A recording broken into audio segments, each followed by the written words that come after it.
for an insurance discount.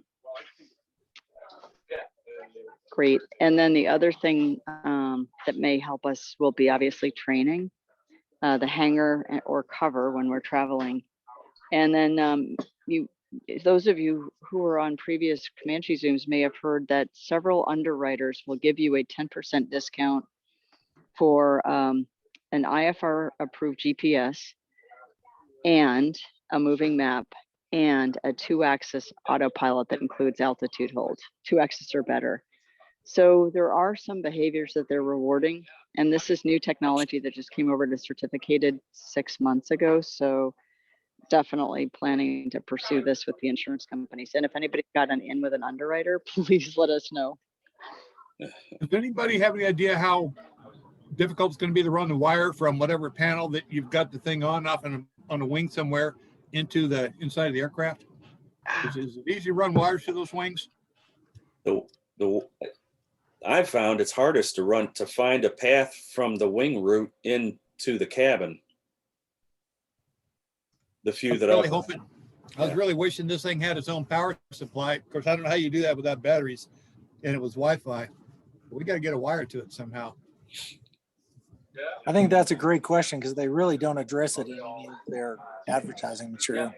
They fill you a plug and that's it. I don't know how long the wire is. I don't know what connections it's going to be. Oh, is that for the laser altimeter? Sorry.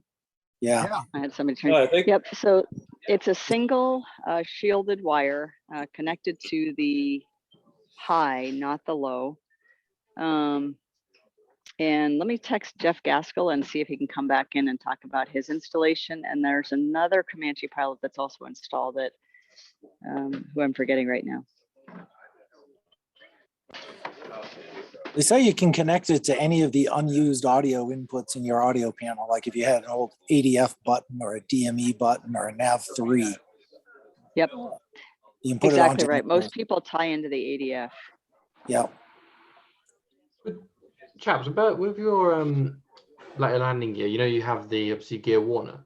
In every Comanche I've flown, it's always been pathetically quiet and almost unreadable if you're in laser focus, which is exactly when you'd have the gear problem.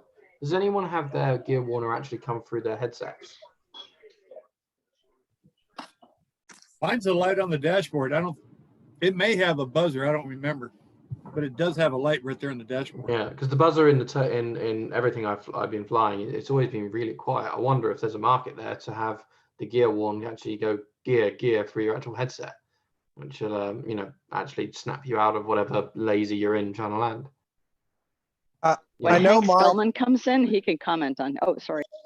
No, my twin Comanche, I have it set up to. It comes through the headset as a buzzer. How do you do that? I have no idea it was like that when I bought the airplane. I'll have to have a sit down with my mechanic then, and when we do the 400 and see if we can put that in, because I want that 400 to have every safety feature under the sun. I think Hank Spellman installed something, and he usually comes in and may be able to comment on this later.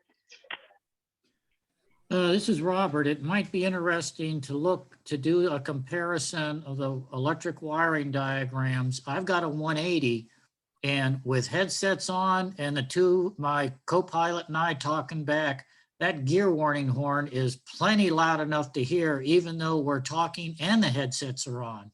So I don't know if there's a difference in the wiring, but I've got zero problem getting the message that the gear isn't down. Now, don't you have on your throttle, when you cut the throttle back, that buzzer goes off? Yeah. That's at about 15 inches. If you go to 14.9 inches and the gear's not down, you're not going to be able to talk because that horn is so loud. I think the nice. Did you reckon there's probably the gear light too? Yeah, Adam, don't you have that on yours? Ours don't buzz. Ours do buzz, but they're so quiet. I mean, you can't hear it with a pair of Bose on. Those original buzzers are mechanical buzzers. Yeah. And they do gum up over the years. They get full of dust. Quiet them on. It's another item that every 50 years you should probably take it out and clean it out, put it back together. Well, like I know I no longer fly the old 180 that had that problem, but when I do finally get my airworthy Comanche flying, then I'll definitely make sure that's done and checked. Thank you. What's interesting is when you read the reports of. Okay, sorry about that. Go ahead. I was just going to say, when you read the reports of some of these gear up incidents, people say that they never heard the buzzer. Now, I don't know whether that's because the brain is task saturated with other things and that they couldn't hear it. And I don't know if it would be different coming in through your headsets or not. Yeah. When I modified my throttle cable that had the micro switch broken on my 260B when I got it, and I basically manufactured a new mount on a TSO throttle cable that I got from Spruce. I tried to keep it as original as I possibly could, and I did it. It took me a fair amount of work to do that, to cut the slot in there and make sure everything was good to go. And that buzzer, when I tested it up on jacks and stuff like that, that thing is really loud. And I'll have to go back and find out, because I don't remember. That was way back when I bought the plane, that whether it was went through the headset or not. And I'll go back and check. But you can't get those throttle cables anymore that are cut for the micro switch, which is why I think most people don't bother with it, and they just hope for the best.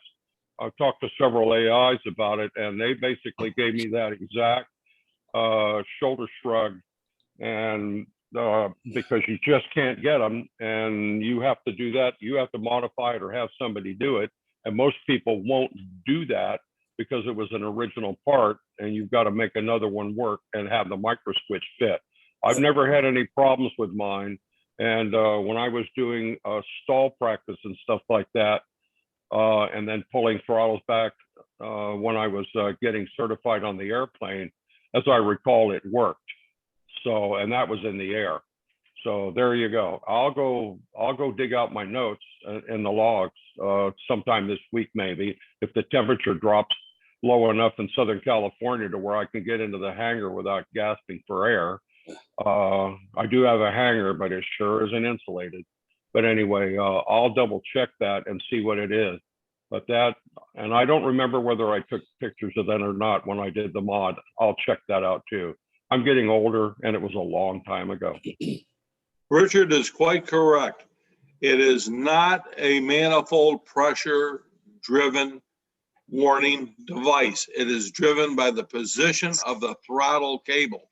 At 16,000 feet, you can have 13 inches of manifold pressure, and you will never hear that warning go off because it is not a device based on manifold pressure. It is a device meant to alert you that you pulled the throttle cable back and your gear is not down. That's correct. Manifold pressure is related, but that is, Rich is quite correct. Pay attention to it. It's not manifold pressure, it's throttle position. And Rich, having the patience to do what you did is complimentary to you, sir. Thank you. Very well said. Well, I'm an engineer and an experimenter, and I didn't want to leave that one. Anything that has to do with telling me about where that gear is, I will do, including I had to rebuild both harnesses in the plane because of some A&P did an absolute mid-air wiring butcher job on the harnesses. And I'm an avionics guy, and I'm a Mach 1 avionics guy. So that got done too.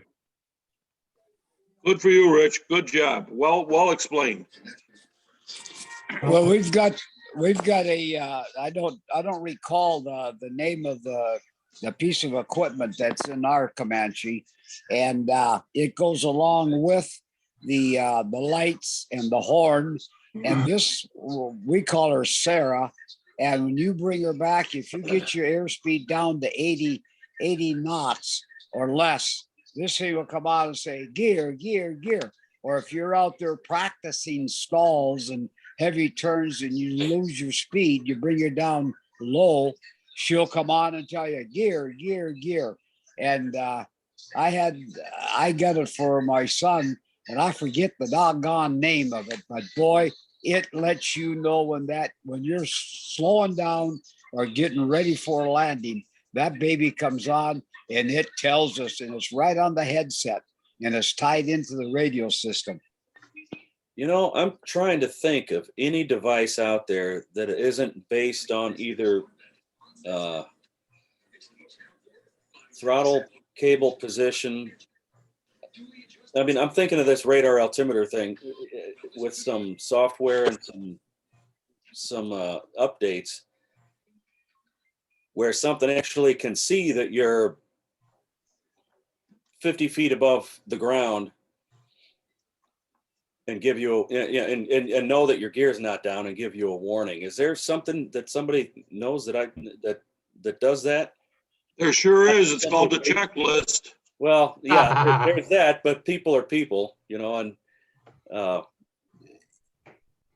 yeah. There's a product out there by P2 Audio that is a gear indicator. I'm pretty sure it's hooked to the landing gear position, but I don't know a lot about it. Yeah, I know it's that's expensive. the position. That's and the one right that we above the just got. ground and tells you flat out, you know. The easiest way to do that would be hook it to the gear door and figure out a way to, with this altimeter, figure out a way to, when it calls 200 feet, which I believe is the first place it calls. Yep. And if it has a way of looking at a sensor or microscope, this thing can be really simple. Yeah. And be hooked to it, and your gear isn't down. It should have a way of audio, at least audio way, because that's already built into it, of warning you, like gear, or something like that.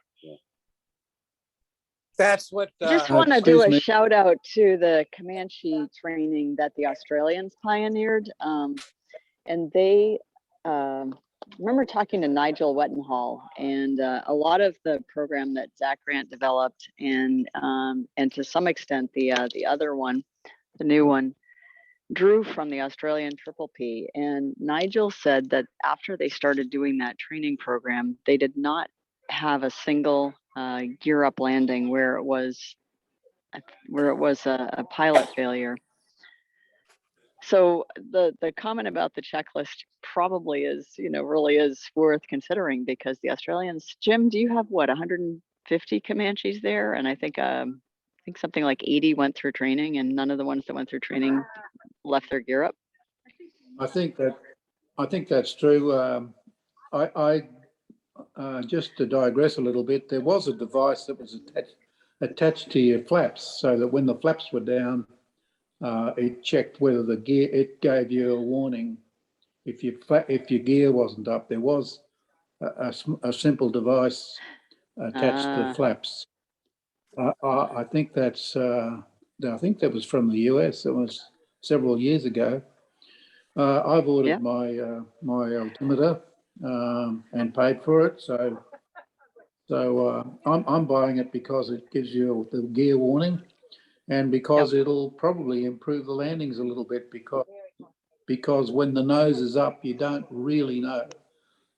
It's hard to judge exactly where the ground is, or a little bit harder, but it's not really a problem. But I think it will improve landings quite a bit as well. Are there any people here who are particularly good with human factors and psychology and things like that, when it comes to gear? The reason I Only asked two that kinds of pilots: those that use their checklist and those that gear in. Yeah. The reason I asked that, though, is because when we talk about gear horns, we always talk about the stand buzzer type that we've got where they buzz. But I wonder if there's, the psychology behind whether hearing a human voice saying the word gear might snap someone out of task saturation better than a solid frequency buzz that we've currently got. Let me ask Hank Spellman. Hank, are you on? Because I think you had done something about your gear that was quite intrusive. I am here. So, okay. Okay. Okay, the device is activated 3 different ways, one of which doesn't work, but that's okay. The rest of it's worth the price, and I don't think it's made anymore. It was designed to detect your closure rate with the ground. Unfortunately, it didn't reflect off of dirt and it didn't reflect off of concrete. So that part didn't work too well. It worked on a Doppler system where they got the change in the Doppler to set it off, and it just didn't work that way. But it had other features. One of the features was the warning was a female voice screaming, "Check landing gear, check landing gear, check landing gear." And I have been in punch press rooms that were quieter than that voice when it goes off. You can hear it in the next building if you're on the ground.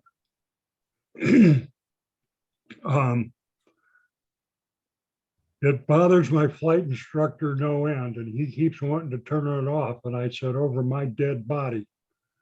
Okay, it activates when the throttle goes below 15 inches or thereabouts. I think it's slightly adjustable, but not too much. And it also activates and when you go to more than 15 degrees flaps. That's the second notch in the manual flaps. You don't have to worry about plumbing it into or wiring it into your audio. This thing will go through a Sherman tank's hull. You could be at a submarine in the bottom of the Pacific and you'd still hear it. There is no getting around it. When it goes off, you know it. And it gets through every, if you're task saturated, you just got task unsaturated. But if it isn't made anymore, do you recall, Hank, whom you got it from, or could you check your logbooks? I'd have come back next Zoom. I'd have to look in the records. Okay, sounds good. You now have a mission. Okay. Hey guys, I still have it installed simply because of the annunciation. Absolutely. I'm just saying that we might as well, if once you come back and let us know who created it and who, and if you could grab a picture of your install and shoot it over to Pete Morse. Okay. Whoever just said, hey guys, go ahead. yes, it's me, Pat. Hey, that P2 audio system that we were talking about that we put in ours is like that, because if you come into a stall, it will scream out and the lady will yell at you saying, gear, because you're getting slow for that. If you overspeed, you'll have the lady come on and scream at you saying overspeed. And then as you come in to land and you got the gear down, the guy comes on and says, gear is down. And so if you're overspeeding, underspeeding, or stalling out or anything like this, you have the audio there that tells you everything that's happening. And it's pretty awesome. And it's like he was saying too, that the lady's voice will come out just and screech at you and let you know that this is happening. I've also, to answer Adam's question, I remember reading some accident reports where pilots have landed gear up, and when asked why, they said, I just couldn't think. There was this horn blasting off and I just couldn't think. And so I think Adam is right that something that says check gear is much more likely to get your attention than a whole bunch of bells and whistles. Because, I mean, there's so many different things that go off in a plane that buzz. Exactly. Especially in an engine failure or any kind of failure situation, you might just attribute whatever buzzing or anything you're hearing to the failure that you've got happening, rather than realizing it's your gear. So I think if we, I know people say, oh, they don't want the plane to mollycoddle them, but at the same time, these are our prides and joys and we can't afford to keep losing them. So I'd rather the plane bloody talk to me and tell me what the thing is what's happening. I respectfully disagree. I've just had an emergency landing, and the basic training is if you hear something buzzing, do something about it or you're going to have a problem. That's basic training. If you have an engine failure, that's no reason to excuse yourself from paying attention to the buzzer. I 100% agree, and I wouldn't personally do it your myself. checklist, even in emergencies. As a matter of fact, it's most important during emergencies. And I just had that happen recently while headed north to Oshkosh. No, I EAA agree with makes you a- there. I'm not saying that. I'm not saying that's something that I would do or excuse, but it's just that something that can happen to pilots, and you know, we shouldn't have to pay with our lives or our airplanes just because we make a mistake. There's no need to pay with your life or your airplane. If you have pilot training that is adequate, I respectfully disagree with you, sir. Okay. You have an engine failure and forced landing on the way to Oshkosh? In Dahlonega, Georgia. What were you flying? Were you did it land in an airfield or? I landed at an airfield successfully. Excellent. Good news. Yeah. Nice job. Glad to hear you made The it. person speaking is George Bratton, and I got note of this when a Bonanza pilot posted that he was in IMC, and another pilot in IMC, which was George, had declared an emergency. And George, ATC couldn't speak with you, right, through most of that, and he was relaying?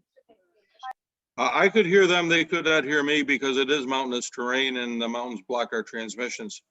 But most of the time I could hear ATC, but a very kind pilot relayed information. Well, I just want to say kudos, because if there's one thing that's scarier than an engine failure, it's an engine failure IMC. So just thanks, thank heaven you're still here with us, and congratulations on staying. The Bonanza pilot described George. He didn't know who he was talking about. He didn't know we knew him, and he was like, this guy was cool as a cucumber, but you should have heard his voice when he broke out and realized he was going to make the field. I'll never forget his description, George, and I'm just want to say we're so happy to have you with us, and we all want to learn from you. Congratulations. You're very kind, but my chief lesson there is don't panic. Listen to air traffic control. Don't hesitate to tell them what you need. If it's an emergency, use the word verbatim, Mayday, this is an emergency, and they will help you.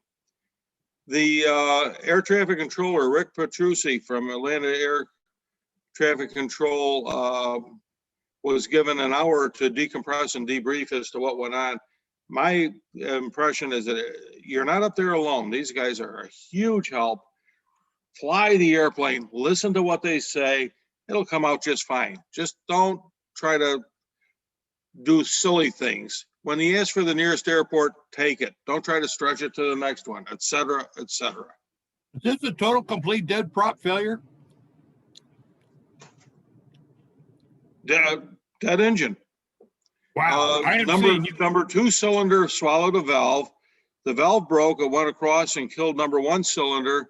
Then the rest of them went out one by each with oil fouling of the spark plugs.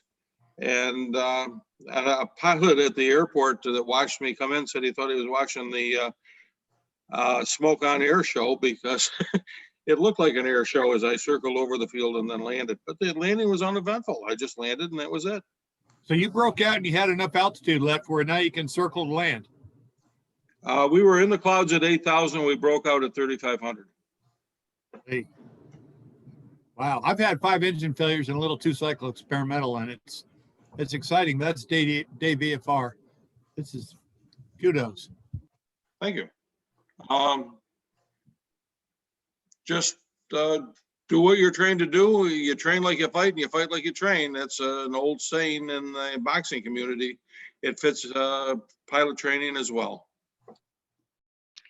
Yeah, and we're a little bit, our main topic tonight is kind of a ComancheTown redux, but let me ask you this. Many people attended Will Carpenter's 4-part session, but George, you had a slightly different experience. And one thing that I've started to realize is that we don't all have the same training on how to deal with emergencies. Like there's the flow, and then like I learned a long time ago I hate to admit it, but in the 90s. And so I have an ABCDE checklist. Would you be interested in coming back and talking us through because you obviously had a very successful, your airplane, other than the engine is fine, you're okay, other than whatever psychological, and I feel like this kind of information and our ability to learn from people who successfully dealt with a serious emergency and and worked through it can help the rest of us do the mental practice so that if, heaven forbid, we ever run into this, we will also handle it as successfully as possible. Oh, my passengers were certainly happy. Did it glide You the were same? too. Did it glide the same with the prop dead as it does at idle? Because you can No, tell- this isn't like a twin where you can feather the prop. The prop becomes a windmilling air brake, and you have to compensate for that. But the basic rules don't change. If you're trying to go to a glide speed, I had to circle over the field several times before I lost enough altitude to land. There was some recommendation that I go to a longer field that was less in the mountains and not take the nearest one. Baloney, land earliest opportunity. By the way, the only damage was steel, aluminum, and cotton. Just follow the fruit, you'll understand. Oh, copy that. Hey, CJ? Go ahead. You've invited up another Zoom, and I don't know if you followed Delphi today, but I've been trying to scare up a set of exhausts, and I had a chance to talk to David at Aircraft Performance for quite a while about the Comanche 350. And if we can help them with the presentation, you know, the PowerPoint presentation, get pictures and all that onto it, he's signed up for doing one for us if the group wants to hear him. And for aircraft precision products, APP, absolutely. Well, so some of you heard David. So there's somebody who just sold his 180, but a very, very well respected technical person who mentioned on a recent Comanche Zoom that his 180 used to fly at the same speed as another 180, and then he put the dual exhaust in, and then his friends couldn't keep up with him anymore. In addition, the other thing, oh, excuse me, the other reason that we're in discussions with APP is to try to bring back the eagle cowl or something resembling the eagle cowl. So absolutely. Okay, well then, like I said, he signed up to do it. We'll have to help him with the PowerPoint. I don't have Microsoft PowerPoint on my computer, because in that way I couldn't even save the presentation somebody put up over at Delphi of the pilot's manual of that plane. But I'll probably be talking to him again. You know, so as many of you are missing our host, our normal host, Pete Morse, and Pete has helped many a Comanche Zoom presenter. He is terrific with PowerPoint, and so the answer is yes. And Pete's email address for anybody who wants to do a Comanche Zoom or who wants help with putting a PowerPoint together for Comanche Zoom, and I'm just going to read it out, is Piper32P as in Papa @gmail.com. Piper32P @gmail.com, and shoot him an email, and within his powers, he will definitely help you put that together. We do have a Comanche Zoom coming up, given that the discussion's been about landing gear. And both Matt Kirk and Hans Newbert had said, just give us that at this point, they're like, give us the date and we'll do it. So I think our expected date, it's not finalized yet, is 2 weeks from tonight, to talk about landing gear maintenance pet peeves. And Matt Kirk is obviously the guy for Comanche gear, and Hans Newbert, an FAA DER, who co-produced the 1,000 hour Gear AD DVD that many of you have been getting for the cost of producing it. And for those of you who didn't know about this, for $20, which is Newbert's cost, you can get the DVD shipped to you directly from Hans Newbert. And there's an order form on the Northeast Comanche Tribes website, northeastcomanche.org. Yeah, I'd just like to mention that somebody mentioned in the chat box that EI makes a voice enunciator. I just looked it up. It's currently still for sale. It can give verbal orders or verbal reports into your headset on up to 17 conditions. Currently showing a price of $439, and Check Gear is one of them, or Gear Alert. I don't know what the install involved. $439? That's cheap. Yeah. I don't know what the Aha. install is involved with that, but that's great to know. I'm going to check that out. You know what, Stephen? It looks like this is another perfect opportunity for a group buy. Not that 439 is a bad price, but are you interested in opening the door? But what does that involve? It involves Outtakes. saying, "Hey, what if a bunch of us did this?" And then Yeah, let you me can find drag out what me the in. install is like, what it takes to be able to get that message. And Yep. then I'll see what I can do. Perfect. You know how to reach me, and I can help if you like. But that is wonderful. Thank you so much for doing that. Great job. Speaking of discounts, this is August 5th. On August 10th, these discounts expire. I'm looking at EI 30P and 30Cs, and those go away at the rebate, as well as this altimeter deal is only good till the 10th. The laser altimeter, I reached out. Oh, I have news on that, and then we'll go to Oshkosh. Although a little bit it crosses over. So I just got a text message from Ned, the landingheight.com laser altimeter guy. He said, we are at 21 orders, and I have, I think, 11 people that I need to get in touch with that had emailed me to say, hey, the thing's now officially in. If so, at the moment, those of you who have ordered, you're getting the 25% discount price. If another 9 of us do order, then they're going to start rebating people 40, I think it's $47 because the price drops again to the 30% discount level. And so good news, we're definitely crossed the 20 mark already. I have that EI, the prior version, AV 16, I think it is, of the voice enunciator. I was the one who posted the chat thing. It works pretty slick.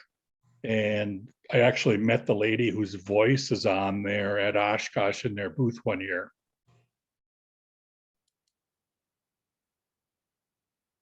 Joe, that is so cool. Did she scream at you there? It sounds like what somebody was talking about. It's a woman screaming at you to put the gear down. So I didn't know if she screamed at you at the booth. I don't recall her screaming at me, but her voice will get your attention when she calls out, check landing gear, check landing gear, check landing gear. It makes My me ears, wonder. when they hearing test me, they asked me, what's that notch right there at that one frequency where you can't hear? I said, that's the sound of a woman screaming. No, that's it. We need to have male voices. I know I'm listening to this. I'm like, wait, hey man, maybe I can get the genders reversed on mine.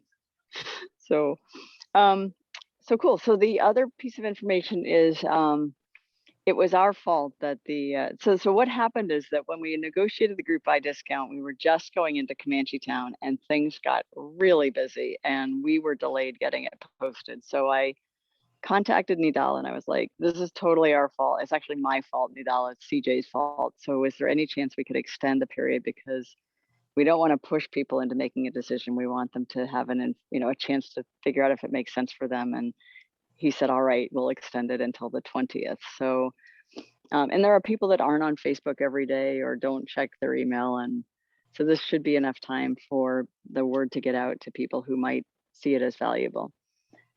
The landing height, the laser altimeter.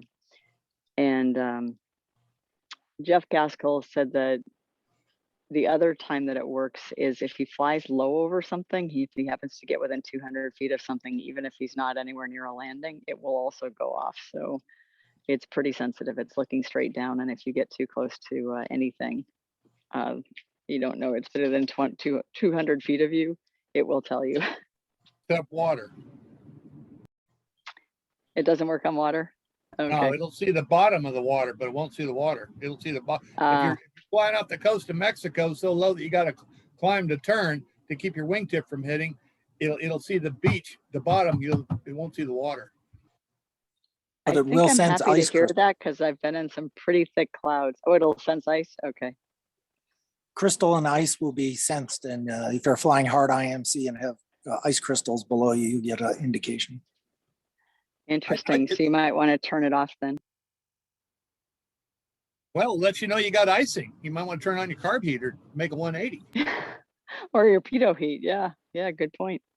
I want to know if this thing works over trees and leaves at night. you know, where I fly in the Southeast, it's a lot of forest, and it's just, I'm terrified to lose an engine at night. And if this thing works, it'd probably help a lot. Can I ask how Jeff it's said that integrated it'll, into the oh, sorry, aircraft go ahead. systems? I apologize, say again. Can I ask how it's integrated into the aircraft systems? Is it, I noticed like, is the Wi-Fi or Bluetooth, or how does it work? How does it give you those commands? It's tied into most people tie it into the ADF button because most people have removed their ADFs. And then so that's in your audio panel. And so it's coming through your headset. That also means you can disable it if you don't want to hear it. And then it's a single shielded wire. I think it's a double shielded wire. It goes into the high only, not the low, whatever that means. I'm just repeating what I was told listening to the smart people talk about this. And then there is a wire that goes down into your wing, and there's an access panel, and then you can mount it into an access panel so you're not cutting anything. If anybody else has installed it and can speak more directly, then please do, because I'm repeating what I've heard, not what I know. Yeah, that's exactly how I understood it. And as far as the Wi-Fi goes, that's just simply for setup, right? I think so. That I actually don't. I believe it is. I don't Yes, think it's that's Wi-Fi correct. Yeah. between the sender and the box. And then Programming unit only. you can put it in any inspection panel, or pretty much from what I understand, you can put it anywhere you want facing down, and then use the Wi-Fi when it's finished just to set it up for how high above the ground it is. In fact, I had a question, and I was talking to that guy and I forgot to ask him about that. If it's as accurate as a foot, obviously, you know, when you get down to a foot, it says 1 foot, 1 foot, 2 foot, you know, when you set it up, do you want to put your plane on jacks and have your struts completely extended, touching the pavement before you adjust and tell it how far? Otherwise, that's the only way it would know exactly, you know, where you're at, right? That's your zero position. Yeah. Okay. I haven't heard What's it anybody do if you mention land gear up? What's it going to say to you? Because it'll know it's got 2 inches of tolerance. Yeah, if it starts telling you minus, you know your gear is not down. Well, you'll hear the prop, and then you'll hear this thing, idiot, idiot, idiot. He did say in one of the later upgrades, you can put any voices files in there you want. So male, female, your wife, you know, whatever. It doesn't. Whether that actually happens or not, I'm not sure. But That's funny. Yeah. Oh, well, I am going to suggest that we, Robert, do you want us to turn this over to you or go through the list, or how would you like to handle this? I just as soon as keep recording, since I don't have much of a list to go on. I think, you know, maybe starting with Oshkosh and the great time we had and all the events that occurred there. And then, you know, that should keep us busy for a good long time.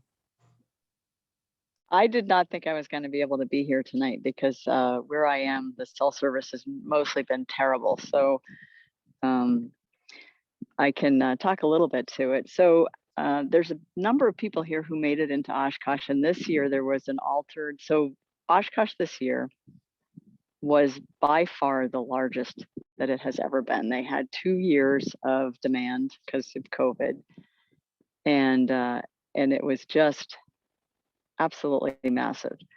It was more of a big early arrival than ever before. And so I figured we would start because many people are interested in, like, you know, flying into Oshkosh is kind of a big deal and people are intimidated by it. They had a new arrival procedure. How many people in the room, and by the way, there is a way to raise your hand on the Zoom, but flew that, and if you can find the chat window, try to write into the chat window whether it worked well or whether you thought it could use some improvement.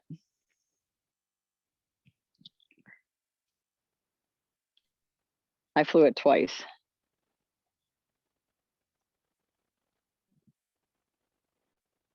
Why?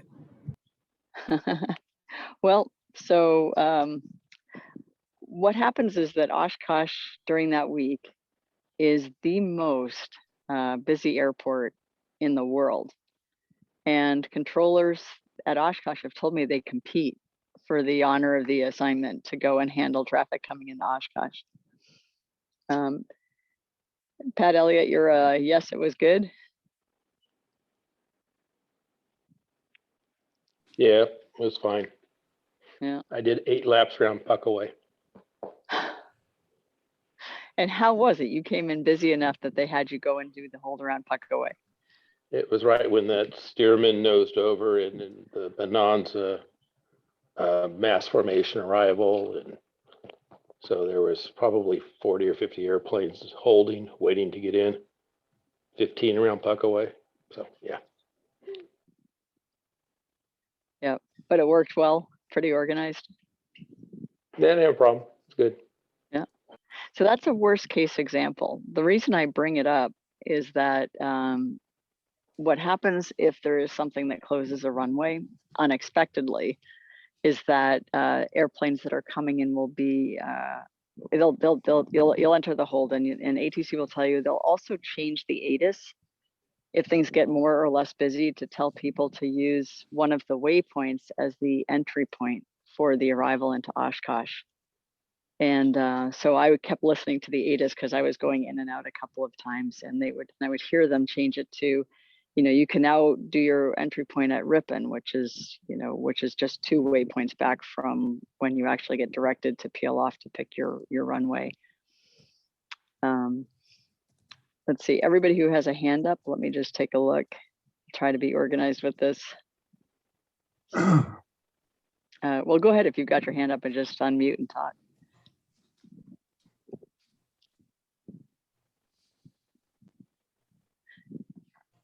So there was a Comanche gear up. Everybody in the world texted me and said, was that one of ours? The answer is no, it wasn't ComancheTown Comanche, but Alan Cheek and others have reached out to try to help that pilot. And we are hopeful that that bird will be saved. It is going to get totaled by the insurance company almost certainly, because unfortunately it was purchased for 30 and insured for 30. But a number of generous people have reached out to try to help. And he's also been put in touch with Will Carpenter, who just went through the whole process of getting his airplane hauled out of the bean field, and after another connecting rod failure, which sent a connecting rod through his casing. And so Will is trying to help as well.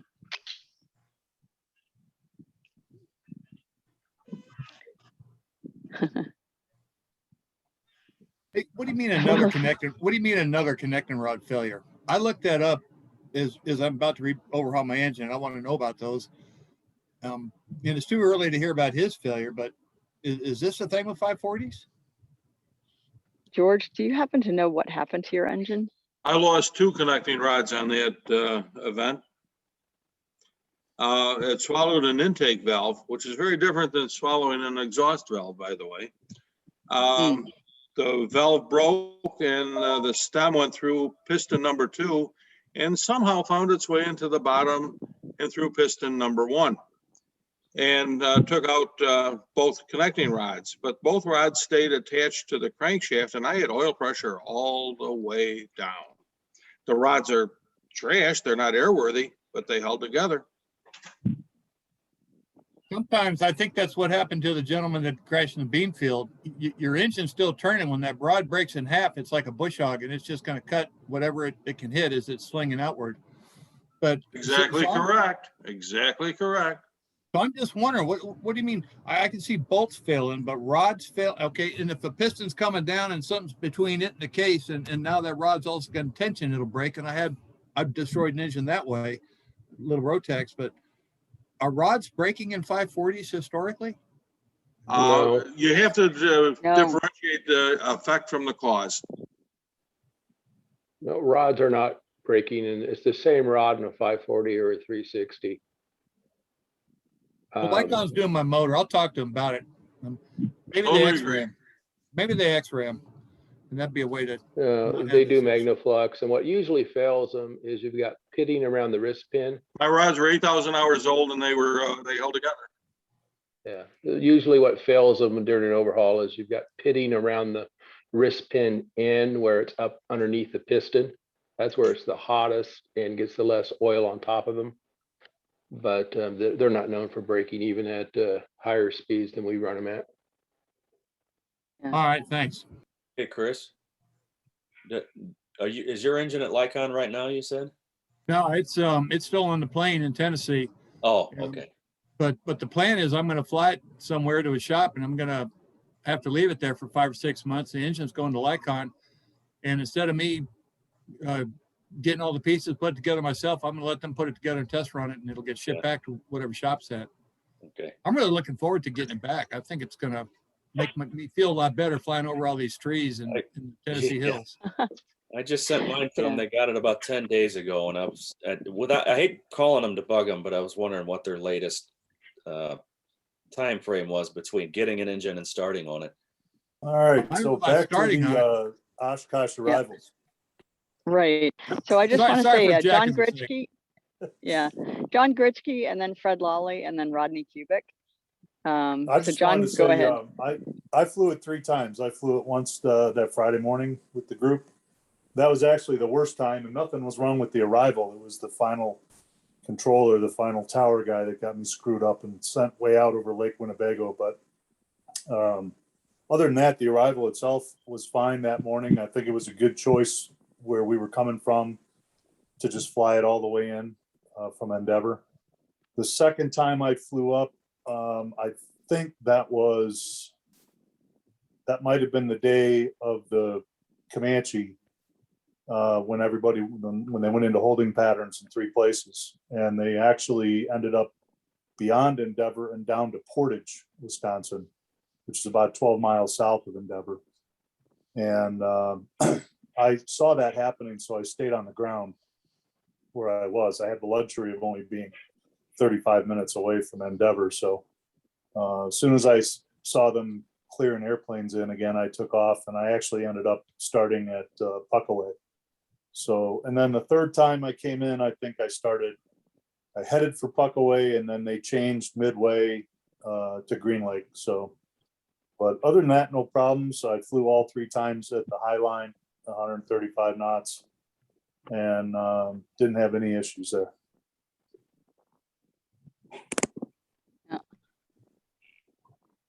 I'm not sure if anyone I just saw, want Sundowner Aviation also lost a Comanche going into Oshkosh as well.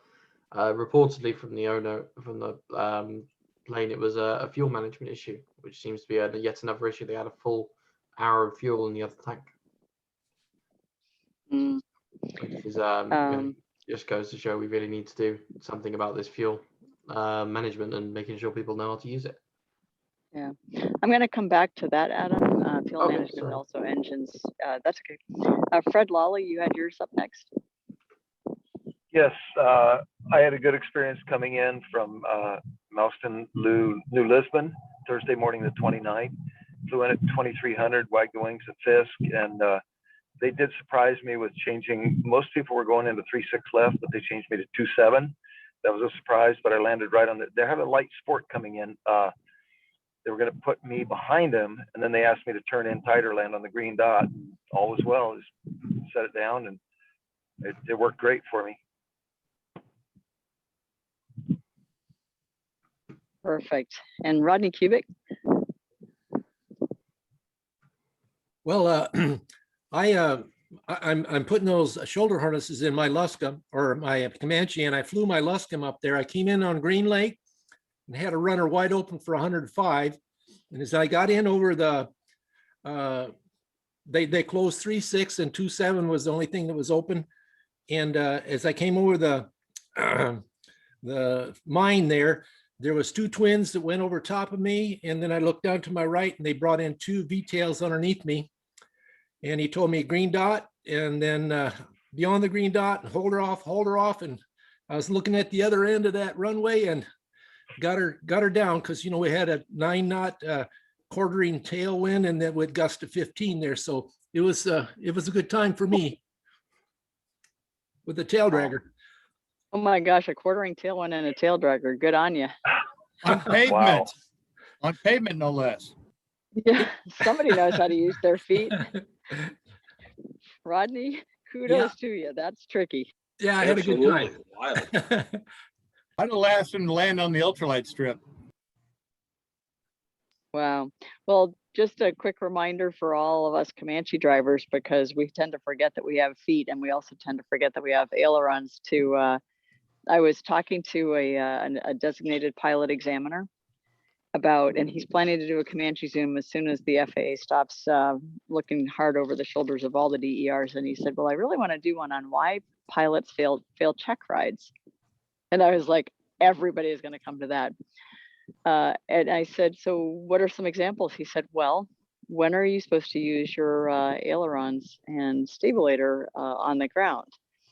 Now, y'all remember turn into and dive away from, turn into the wind and dive away from the wind to keep your plane stable? Rodney knows, right? Because you're driving a tail dragger. Yep. You wanna give us a quick explanation, just because I happen to know quite a few of us have forgotten this. Repeat the question. Sorry to put you on the spot, Rodney. But you want the air to push the control surface toward the ground. That's the bottom line, the easiest way to remember it. Force your tail down to the ground. So if you're flying, if your tail, you're going downwind, you go forward so that elevator surface facing downward, and when the wind hits it, it's going to try to push the tail down. That's all there is to it. The ailerons are a different story. Yep. But the reason that's kind of important is that the Comanches are pretty stable and they're relatively heavy. And so he said, when is it? Is it 5 miles an hour and below? Is it in? And I was like, I don't know. I always do it, but I was taught by a tail dragger pilot. And he said, that's the right answer. But you would be surprised at how many people will try to turn back and say, when the wind is over 5 knots, you should use your ailerons and stabilator to try to keep the plane on the ground. So just a quick reminder to everybody, turn into, dive away from will keep your plane stable and ground bound in crazy winds. So could you explain what dive away from means? Yep. So if the wind is behind you, then if you push your yoke all the way forward as if you're diving away from, then you're diving away from the wind. The elevator will be pointed down, the wind will hit it, and it'll try to push the tail down. Like I said. Thank you. When you're taxiing into the wind, pull your stick toward your lap so that the wind in the prop hits it and it keeps it planted. And I'll give you another tail dragger trick. If the darn thing's getting away from you, gas on it so you got more air blowing over the tail and you'll have more control effectiveness. That's a really good one to remember, that your prop wash creates wind. I've been flying for 55 plus years and learned on a tail dragger, and that's an aphorism I've never heard before. I like it. Thanks. Good deal. So, so back to Oshkosh. So it sounds like everybody had a pretty good time with the arrival, even if you got caught in a couple of the unexpected incidents that closed the runway down unexpectedly. So in essence, it does require that you really brief the NOTAM and do some planning, but almost everybody that I talked to put all of the waypoints into their GPS or their iPad and just flew the entire approach. And if you got a shortcut and the approach, all these waypoints in Devil Lake, Puckaway Lake, Green Lake, Ripon, and Fisk, they could all be put in, and they were kind of pretty much in a straight line. So you didn't really lose anything by putting them all in and then just shooting towards whatever they told you to go to. And the reason I mention it is that I know of other pilots who stayed away from Oshkosh because they were nervous about trying to deal with it. So we had quite a few Comanches land at surrounding airports that really kind of wanted to come, but were just not wanting to deal with the approach and the arrival. Are they letting people come in 2 ships and 3 ships? Do. So that's a great question. And that's actually one of the things on our list to discuss tonight. We have not done a Comanche mass arrival, to my knowledge, since the 50 for 50. And I think there were 3 done or attempted in that era, which is about 13 or 14 years ago. And when I've raised it a couple of times, Zach Grant goes, basically makes the sign of the cross to ward away evil and says, don't even try it. But I think that this may be the year. There's a big So- difference between a mass arrival and coming in with a 2 ship or 3 ship. Yeah. Back to that first question.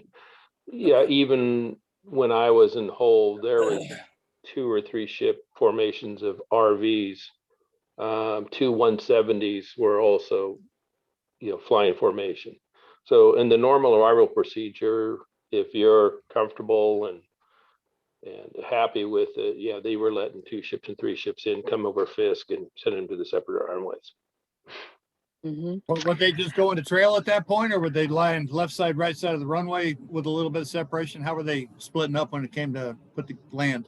I didn't witness their actual landings or how they were doing it, but I know they were turning 2 ships or 3 ships into over Fisk, turning them right or sending them up the railroad track. So Probably went in the trail, just got a little separation.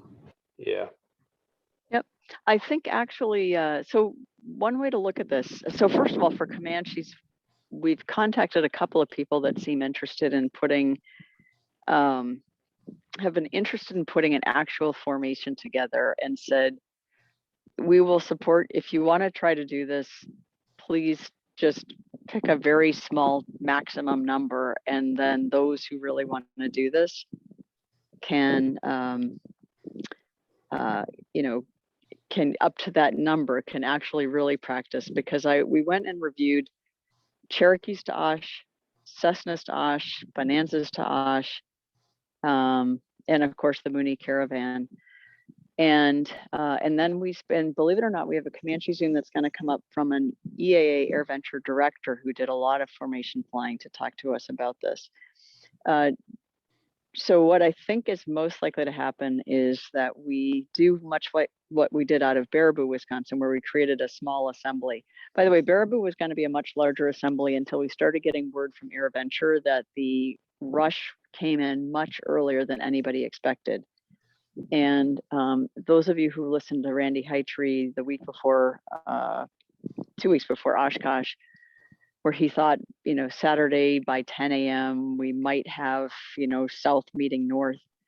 ComancheTown was completely maxed out by 4:52 p.m. on Friday afternoon. And that's, then the Saturday, Sunday, Monday. So, and that, even that, we only had that much because despite the first come, first serve, after a bunch of groups started grabbing territory, Vintage Parking basically had a quick powwow and then decided to just carve out a little bit of space on the south end of runway 1836. But we still ended up with 32 birds in the initial ComancheTown, with another 40 heading south starting Friday evening. And so one of the things that we are planning to do better next year is have a communications network so that people can quickly log in and say, I'm in row such and such, so that everybody can find each other. We think that that's a place where we can do better, and people will have a better time connecting with each other. By the way, Fred Lawley, I apologize. Did you want to?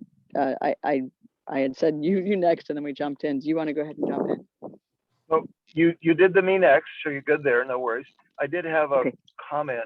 This mass arrival, perhaps you could describe what each of these things are for those of us that haven't done such things before or are unaware of them. I'll speak about what I saw on the Cherokees to Osh and the Cessnas to Osh. But I am not a person with experience, and we have many pilots that have, so I'm going to be really brief. The 3 ship is where you have a lead airplane and then a right and a left. And the Cherokees and Cessnas to Osh both train in lots and lots of 3 ships. So there'll be either a half mile, I think it's a half mile in trail. Each 3 ship goes a half mile in trail, and they do a mass arrival. So there'll be a 3 a 3, a 3, a 3, a 3 until they run out of airplanes. And then at the back is usually a 1 or a 2. Just seems to be the way it works out. And then I'm gonna just encourage you to go to Cherokees to Osh and watch their arrival video. It's kind of fun and they're pretty organized. When I talked with this guy who had tons of formation experience, who's an AirVenture director, he said, although the Cherokees and the Cessnas, once you've gone through their initial training, their remedial training, every year you have to take some training. They let the Cherokees train with the Cessnas and the Cessnas train with the Cherokees after they've graduated from the first training of their own type. He strongly recommended against that because he said each airfoil flies differently, and he felt like it was not the safest thing. He said Comanches need to fly with Comanches. So this arrival that you were talking about, the 50 for 50, is this 50 aircraft coming in all at once? So no, what they did was just try to have people take off in trail and simply fly in a line. So sorry about that. 50 aircraft, a half mile in trail each, more or less? Correct. Yep. And that is, and I still need to go back and understand what went wrong with that. But I think what happened is that, was anybody here involved with the 50 for 50? Because I talked to quite a few people at Oshkosh that were. If so, I'm going to ask you to talk directly because I'm just going to otherwise repeat what I heard. I participated in that, and the biggest issue seemed to be people not being able to maintain the half-mile spacing. And so you were kind of like this whip chain effect where people would be closing up and then lagging back, and it got kind of exciting as you got close to Oshkosh. I'm wondering if that would be easier now with ADS-B on board for everyone. Potentially easier. Let me jump in there. I'm formation qualified. I fly a Warbird with my dad half the time. One of the hardest formations to keep is a distance and trail, because your perspective of what you're looking at is a small little cruciform of the airplane in front of you. It's a lot easier to maintain a close side-by-side formation because your perspective and the change of what the airplane's doing. If you want to ever attempt this, instead of, I think, forming their own Comanche group, trying to do it separately, a Mooney's quick or similar enough in airframe drag and power and horsepower. Get together with the Mooney Caravan guys. They have regional formation practices throughout the year, and get comfortable and understand what you're getting into before you try to put together another mass Comanche group.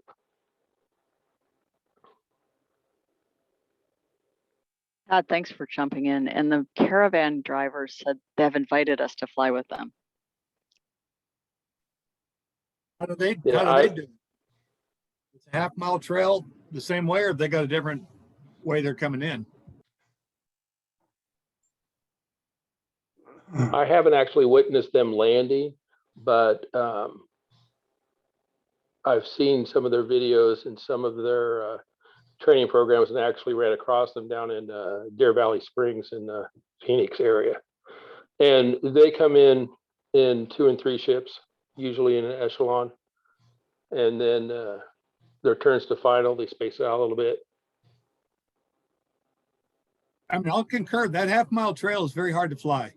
It's, and the thing is, because you don't recognize the speed changes as, you know, and it just gets, you know, 5 miles an hour is a lot. So that's what makes it tricky. Flying on somebody's wing is a whole lot easier.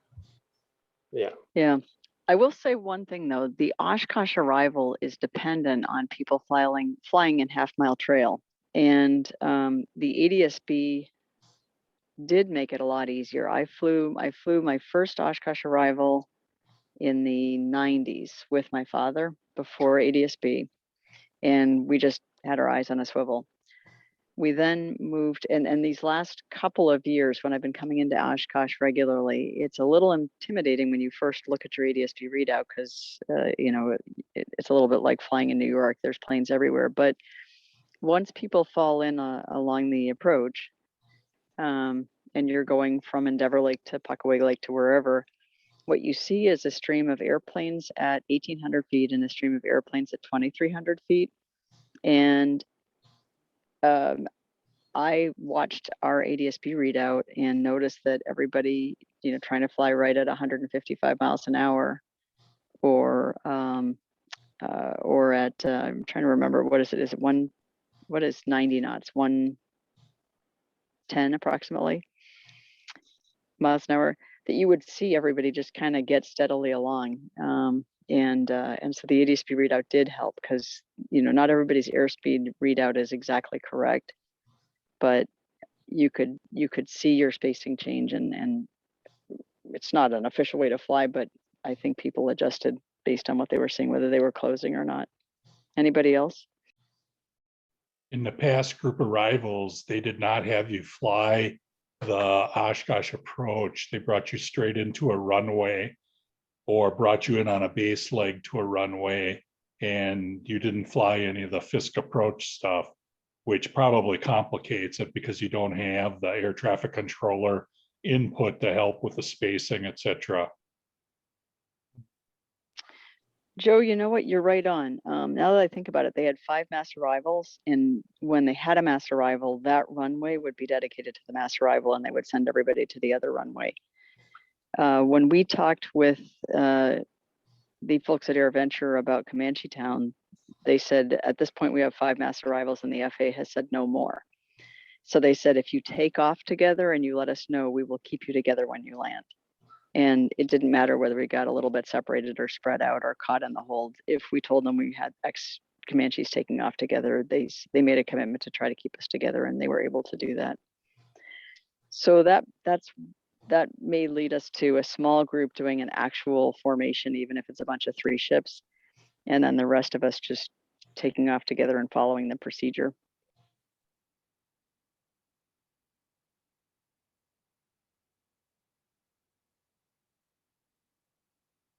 Well, expect to hear about people trying to do an actual formation arrival in a limited number of Comanches, because I do think that's likely to happen. We have a bunch of guys in the Florida area that have been flying formation in their Comanches, and then we have Tom Lecomte, who I think just got his card, and then Joe and a couple of the other folks in here. We have 6 air show pilots that also have Comanches. I mean, there's Alan Cheek, who was a Navy instructor. There's a lot of experience in the community. I got dib on Jim Morley's wing, man. That guy was flight planning. I couldn't believe how good his flight plan was. He wasn't going to get lost. Worley ended up, Jim Worley, for those that don't know him, is an F-15 squadron commander in the Air Force. He's attempting to retire. I don't think he's quite managed it yet. And he hitched a ride in a T6 and shot me a bunch of short videos of ComancheTown from the air. So expect to see those posted pretty soon.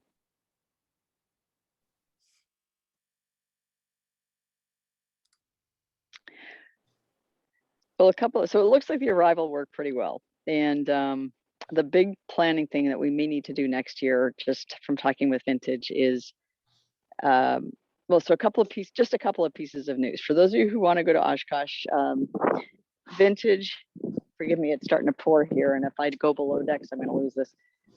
Vintage has taken over or done a swap with EAA. So a couple things. Vintage controls the parking area that we use, and they are a different company with their own board of directors, and they actually have some kind of an agreement with EAA where they control all that real estate along 1836, the flight line. So they actually have some of the most valuable real estate on the field. So that's the first thing, and that's why it became so important to work with Vintage Parking. They had some surprises. They responded well, and they really tried to support us. And one thing that was very cool that happened is that we got a report from Vintage Parking that there were more Comanches on the field than any other type of aircraft, including the short wing Pipers, even though it was their 75th anniversary. So yay, Comanches. More on the flight line, and then more overall in Vintage. They said slightly over, our best estimate was slightly over 100. 32 in ComancheTown, another 40 south, and then 10 north, and another group in the north 40. So pretty cool. The second thing is that the ultralights and their runway are being relocated due to some concerns about their overlap with some heavier, faster traffic.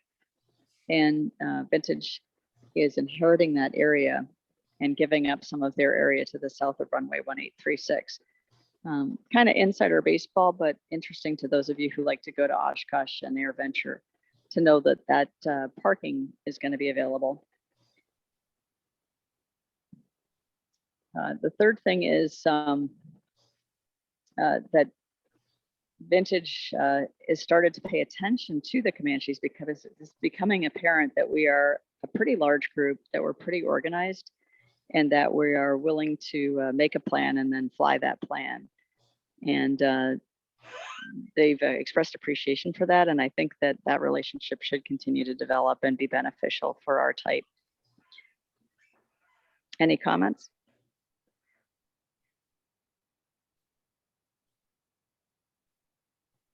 I think that's awesome. That's really great. And I hope we can keep up the good work on this. Thank you, everyone. So is ComancheTown staying at the same prime real estate and they're moving the ultralight runway, or I didn't get that with the ultralights? I've got a Super Drifter ultralight and I was kind of interested in that was being so close.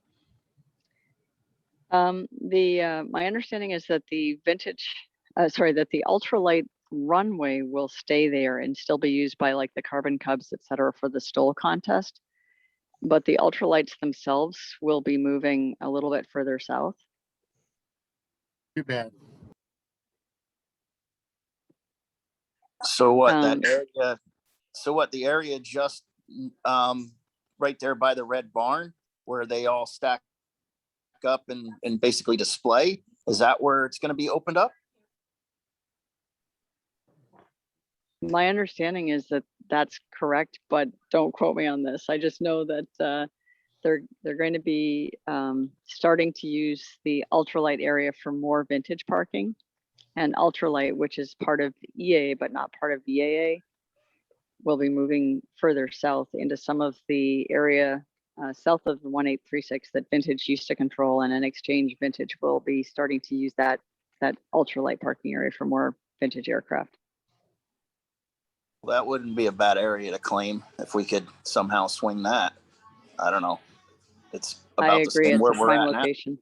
Yeah, I mean, there's a gate right there to go out. There's, you got the red barn right there. The showers aren't too bad still to walk to. It's not that bad of a deal.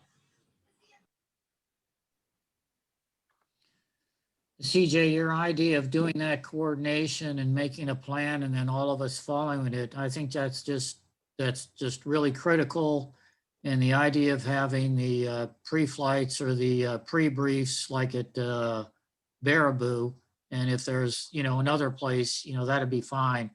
Having us all read off of one sheet of music has just so many advantages. It reduces the confusion at the world's busiest airport. So I think your plan and us reading off a single sheet of music is excellent. The fact that they gave Comanche that prime real estate and said, if you guys get here in time, you can all group together. That was a hell of a deal. That's pretty valuable. We were really, we sort of lucked out. I mean, last year, so part of what benefited us, honestly, is we're kind of a great Comanche drivers for the by far the most part are just a great group of people. And we had some really terrific volunteers. And so I have to just give a lot of credit to Murray Collette and his son Kevin, and Pete Lautensack, and Pat Donovan, and Nathaniel Palmer, and some others that really volunteered the heck. Last year, if you recall, what happened is that there was some confusion about ComancheTown versus ICS. And when we announced ComancheTown, many of you may remember that there was an announcement that came out from ICS saying they're not the type club. register and sign up with us. We're the Type Club, and they gave them 35 prime parking spots. And so, we sort of had a powwow about how to handle this, because ComancheTown had a very large registration list, not as large as this year. We're over 90 registered, but still a very big one. And we just said, well, you know what? We're just going to have a great time and trade in as much knowledge as we can. And then we're just going to volunteer the heck out of it. And people did. And they made terrific relationships. And I think that I really want to give credit not to the ComancheTown co-hosts, although we worked hard and did everything we could. I really feel like it was our community and our volunteerism and our good spirit and camaraderie that opened the door to Vintage actively saying, you know what, how about this location? You're right next to breakfast, with Tall Pines, and right next to Tall Pines is the fantastic barbecue place. And the gate is 400 feet that way, so you can drive your stuff in and out. And and the showers are close and the toilets are right there and the trash cans are here, and you can watch the air show. I mean, they were lighting the balloons up literally right at the ends of the ComancheTown rows. It was pretty awesome. So the lesson learned here is we show up, we're having a good time. We're not taking ourselves too seriously, but we help out, and they love the camaraderie that Comanches have. And I think the impression I'm starting to get is that our camaraderie is drawing some notice. The fact that we love our birds and that we really support each other is not as evident elsewhere in the world, is what's becoming clear. So a big congratulations to everybody. It's making a difference and it's getting noticed. And heck, I mean, our whole world needs more of it. So let's just spread it around. I think also us showing up at Theater in the Woods during the day and kind of talking to EAA about what was up and showing up with shirts as a group, thanks to Eric Jones and hard work for him too. Getting ourselves noticed a little bit more. Yeah, Kevin Nadler, you're right on. We had more Comanches show up at Theater in the Woods than ever before, 54 total, a high of 48. Because Robert Klein, you and Dick had to leave early, and then who was it that showed up right at the close of the meeting? But all in all, I counted 54 Comanche drivers show up and sit there, look respectful and interested, and make positive comments and ask some good questions. Again, the manufacturers noticed that big group of ComancheTown shirts. By the way, next year we will have more. We ran out of shirts by Monday night, and we had people coming in all week. Hey, where do I get my ComancheTown shirt? I'm like, I'm so sorry. We'll have more. So get your orders in early. But Kevin's point again is right. That one time when we get together as a group and march down to the EA general meeting gets us noticed, and the rest of the week we go goof off and have a good time. And that combination of getting together and being disciplined that one time and then just having a wonderful time the rest of it seems to be making our type stronger. I know for sure that it has helped us get the manufacturers to get those autopilots for us. Any comments or thoughts or suggestions? And just one thing, Kevin's call out to Eric Jones. I just want to reiterate that year after year, Eric comes up with these great designs, puts out his own money ahead of time to get these t-shirts for us all, and then we pay him back. But he shows up carrying this giant box of t-shirts, and they've been awesome every year. So for all of you who know Headwinds Eric, he's the guy with the turbo 260C that's too new to park in ComancheTown, and yet he has made it a success every year. You got to give him kudos just for that, as he can't park with us.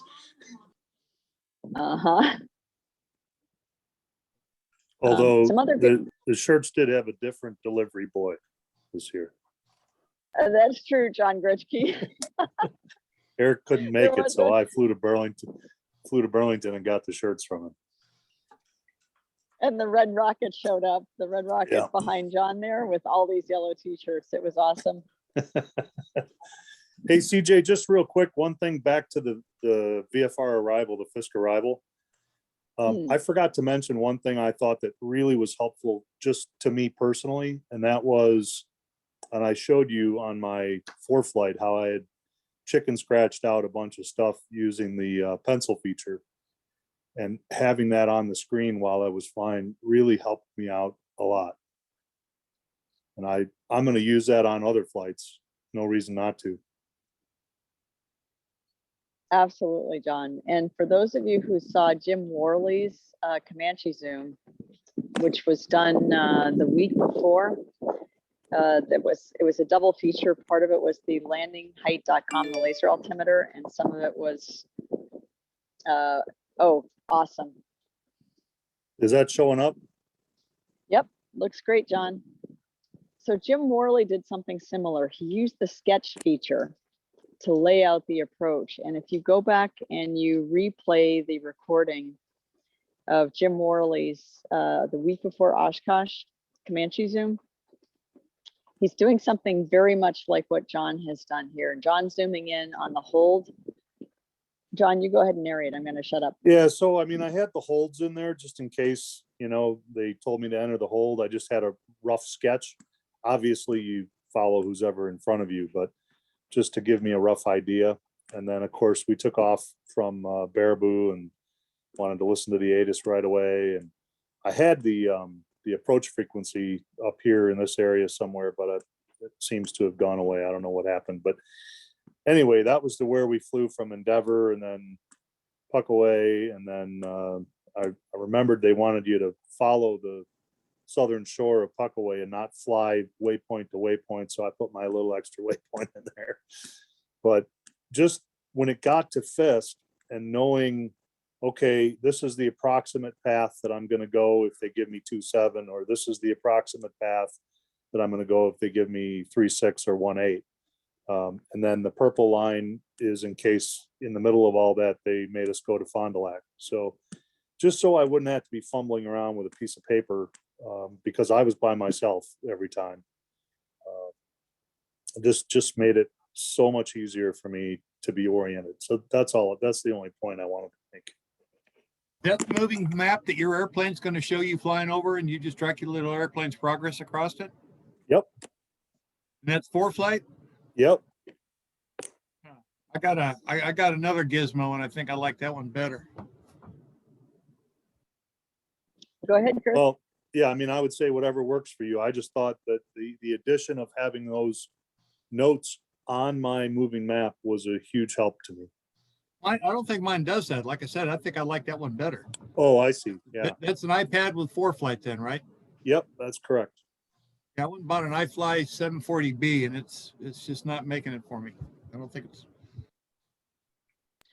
I use both, Chris. I use both iFly, not the 740B, but iFly on an iPad, and I use ForeFlight.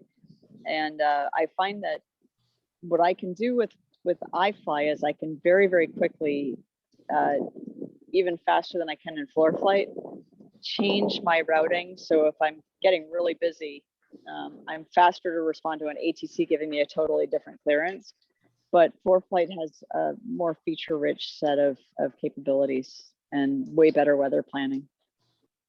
Yeah, I haven't really used that iFly much. I bought it. I was going to fly a Super Drifter ultralight from the farthest corner of Louisiana up to the toppest corner of Alabama, and that's how I was going to find my way home.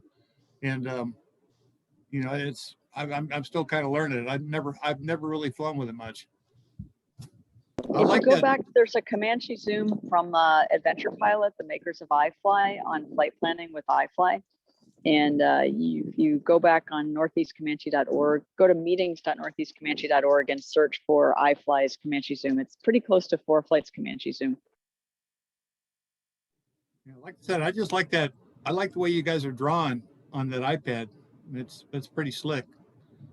Jim Worley wasn't going to get lost. He impressed me. I thought he looked like he was going into Baghdad on the first night with all the planning he had.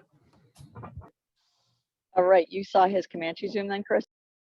Yeah, I was super impressed. I mean, just how well organized.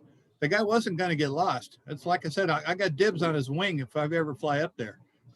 I'm not going to get lost. So he did the same thing that John did, though. I mean, if you look at what John was doing, Worley also was using the sketch feature.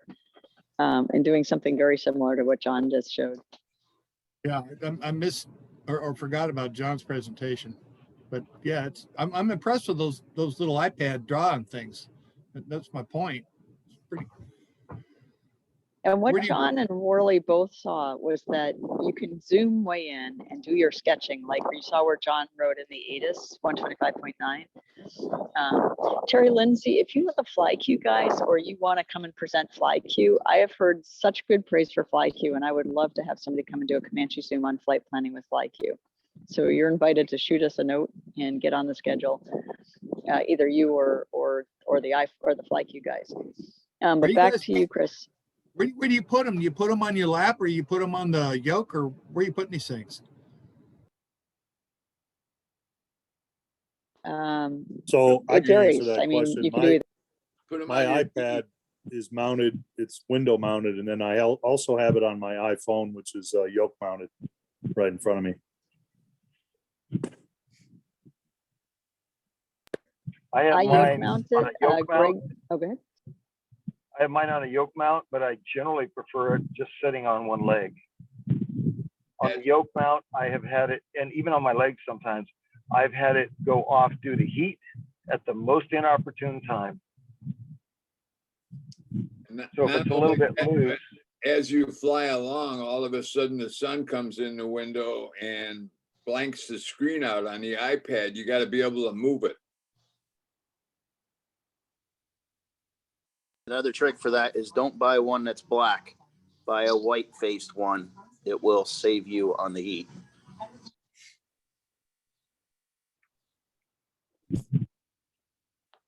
That's a good one, Kevin. A couple other reports from Oshkosh. From the EAA general meeting, they had, I think it was over 12,000 airplanes on the field, topping the last, if I recall, by 2,000. So they filled up the North 40, they filled up Vintage completely, and they were almost down to the fence in the South 40 when that big storm that came in on Wednesday caused a lot of people to leave early and saved the day. So they were very, very close to completely full, even with the additional 500 parking spots that they had added.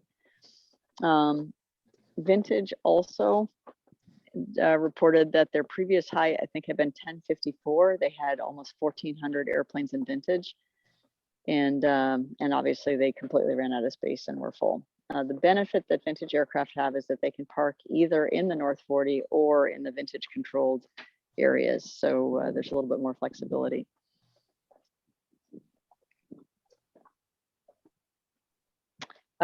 Vintage has offered to cut us kind of a cool deal. So it turns out, now that we understand that Vintage has its own board of directors and its own area, it looks like the Comanches may want to try to make a conscious attempt to join and support Vintage. And most of us are EAA members, whether we go to Oshkosh or not, and they have a great magazine. But the Vintage VP said if you would like to join both Vintage and EAA, so VAA and EAA, they will offer to get us a membership to both for a grand total of $55, $45 for Vintage and $10 for EAA if we join through Vintage.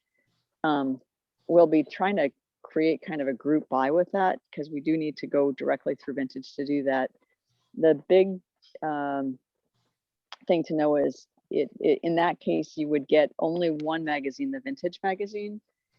And so if you want the EA magazine as well as the Vintage, the VA magazine, you would need to join both separately, as is commonly done. But for those who don't care about getting the EA magazine, or can get it other ways, the $55 total to join both is a screaming deal. So we'll be putting a note out about that and collecting names. Maybe they'll do a deal if you register your significant other as the other magazine, and do like something for, like, if you do 2 people to buy in, they'll do a discount also. Just a call out to Kevin Nadler for thinking of the best things. You know what? That is a great idea. And let's you and I get in touch and see if that'll work, because I think that might really work for them. All right, sounds good. I mean, it's not uncommon for, you know, two people to be pilots and, you know, maybe want two different magazines. It's a family membership type of approach. So that's kind of the news. Vintage, by the way, went through a difficult time with, this may sound familiar to some of us, but a difficult time where they had apparently had a president that was that made some controversial decisions, and their membership shrank from 10 or 11,000 down to about 6,000. This is a good opportunity for us to partner with them as a pretty big group of, you know, airplanes and pilots, and create a good relationship. They have a surprising amount of influence for a fairly small organization. And one thing that was interesting is when I went to their annual general meeting, they were very transparent. It's quite a small group of people. I looked at their financials. It's all right out there, and their entire budget is $1.3 million. It's quite small for the size they are. So, you know, and for everything they do. So I think that, you know, working with Vintage will be good for all of us. Likewise, you know, because when I talked with them, the president of Vintage has a Cessna 180, and they need parts, and we need parts. And then we met with the head of the Short Wing Piper Club, and they need parts. So we're all reaching a point where our airplanes are getting to be 60 or 70 years old, and our manufacturer, whether it's Cessna or Piper, is not so excited about supporting airplanes for which they have currently got no liability, but for which liability resumes for any parts they supply us. And that's leaving us all in a situation where sometimes the manufacturer, although they have an obligation to get us parts, may be a little bit slow to do so. And we're hearing about enough Comanches getting caught in that slow part supply trap that we know we need to take some action to fix it. Kristen Winter, Hans Newbert, and are already on it, and then we are also working on it in a few other areas. It's a solvable problem, but it's going to really work well if we work with the Cessnas, the older Cessnas, and the Short Wing Pipers. So, any thoughts on doing that? Many of you own Short Wing Pipers as well as Comanches, I've noticed. Any thoughts or advice or suggestions?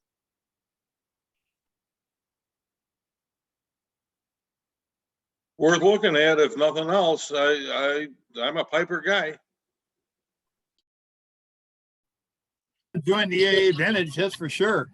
I mean, I've wandered away from the EAA because 25 years ago, just because of what I thought the direction they were taking. But it sounds like Vintage is got our back. I'm going to definitely join them. CJ, where's the information in order to get to Vintage and I guess subscribe or whatever and start figuring out what they're doing as far as activity? Well, it's going to come from the new Vintage Vice President, Dan Knudsen. We're also fortunate in that two people who are very influential at Vintage now have got Comanches and know how wonderful they are. So never hurts to have a wonderful airplane and then have wonderful people end up in good positions. So I will get that information and lay it out for people, and probably the next week. I'll be back from Parts East in about this weekend. There's leverage and power in numbers. We in the EAA members, we have a lobbyist in Washington. We in the AOPA have a lobbyist. We in the National Rifle Association have a lobbyist. They say Washington doesn't, everybody says, oh, we don't want a special interest. I'm sorry, I am a special interest, and we need that power in Washington. George, I think you're right on. We have started to, if any of you have connections in your state legislatures, or if you're international in your country's area of influence, one thing that's becoming clear is that in the 50s and 60s and 70s, there was great awareness of the value of general aviation for small and rural business. And that understanding got lost. And there's the federal regulation that sort of governs aviation, but it is the state regulation and support for small and rural business that that can really help general aviation as a whole. And we need to remind them that it's not just internet access, it's transportation that is a particular problem for small and rural business. So we've got legislative connections in about 5 states that we know of. And if you happen to know of somebody who's tied into your state's legislature at the House or Senate level. Hey, for whatever it's worth, when I landed in Dahlonega, Florida, the first phone call I made was to Atlanta Air Traffic Control to thank them. And the second contact I made was to Mayor Norton and the Dahlonega City Council to thank them and remind them of the importance of having their airport in a little town like Dahlonega. And if you do stuff like that, you're going to encourage these people to continue to value general aviation as an asset to their community. I never thought to have done that. Well, I did it, and I did it for that reason. Well done, George. And their EMS service and police services, we didn't have cell phone coverage there. We couldn't even make it to the Holiday Inn Express to stay overnight if it weren't for what the services from the city of Dahlonega provided. How long was And there? they need How to long know was the that. runway? How I'm long sorry? was the runway? Runway's about 3,000 feet, and it's trees at both ends and mountains on both sides. It was fun. That sounded like a little strip. I was thinking I was going to have to gas up at a strip like that in Mississippi. And, you know, the guy was, I had the guy's phone number. I was have to call him, come over, get me gas. It's just, it might have been the mayor for all I know. But yeah, that was super good thinking, and thanking him for having a runway there. Bet your life. Bet my life. Just CJ, Hey, CJ. I'm going back a few years when I was involved in deeply for 8 years, and I also had an incredible access in Washington D.C. because I was there most of the time with the diabetics getting licensed. Okay, which I was the second one to get licensed after the NPRM and everything like that. One of the main players in there, and he's still around, is Inhofe. He's what, a senator? Anyway, he is a real aviation nut, and I'll just throw that in. I'm in California where we don't have any senators or representatives, but he's in, I don't remember what state he's in, but he's a real influential senator. And so I'll just throw that in just for the heck of it. And he was a main player. There was about 600 of us involved in that for 8 years. And thank you. I'm a diabetic too. oh, okay. Well, I'm a type 1. Yeah, I'm a type 1. And I've been on the forward edge of technology. That's another long, interesting story. But that one, how we did that was I finally, I ended up, FAA ran out of money. And I'll just say this one, I wrote the economic justification for the NPRM. And I did it on my own time. And it took me about 3 hours. I'd been working with multi-million-dollar defense contracts and as a civil servant. And they presented it to DOT and they said, you guys didn't have the money or anything. How did you get that? And they said, an interested wannabe pilot wrote this in his motel room with WordStar, if you can believe it, back in the days. And I gave it to him on an 8-inch flop, and they took it and dropped it in there. And I showed that having diabetics license, and was very conservative because I put all the information down that it was going to be $44 million to the aviation community per year. And I really used conservative numbers. So I'm really proud of going around the system on that one and helping FAA. They need all the help they can get. Thank you. Many years ago, I landed because of an engine problem at a place out in the boondocks. I don't even remember the name of the place, in Idaho. Now, Idaho has got a few cities and the rest of it is the boondocks. That airport had rent-a-wrecks there. The rental was whatever you felt like leaving. They suggested a nickel a mile. This was a number of years ago. They ran, is all you could say. And they were safe. But the keys were there. They handed you the keys and said, will you be back within a week? Fine. You know, I was just going to stay overnight. It was so wonderful that just having that kind of broken down, but still serviceable piece of transportation made the stay very enjoyable. And that's something that could be done. The car back then was probably worth $100 at the most. You don't need to spend $20,000 for transportation when you're giving it away free or for a nominal cost. And that's something that state of Idaho was doing all over the hinterlands. And it was a very successful program. And perhaps we can get other states to start doing the same thing.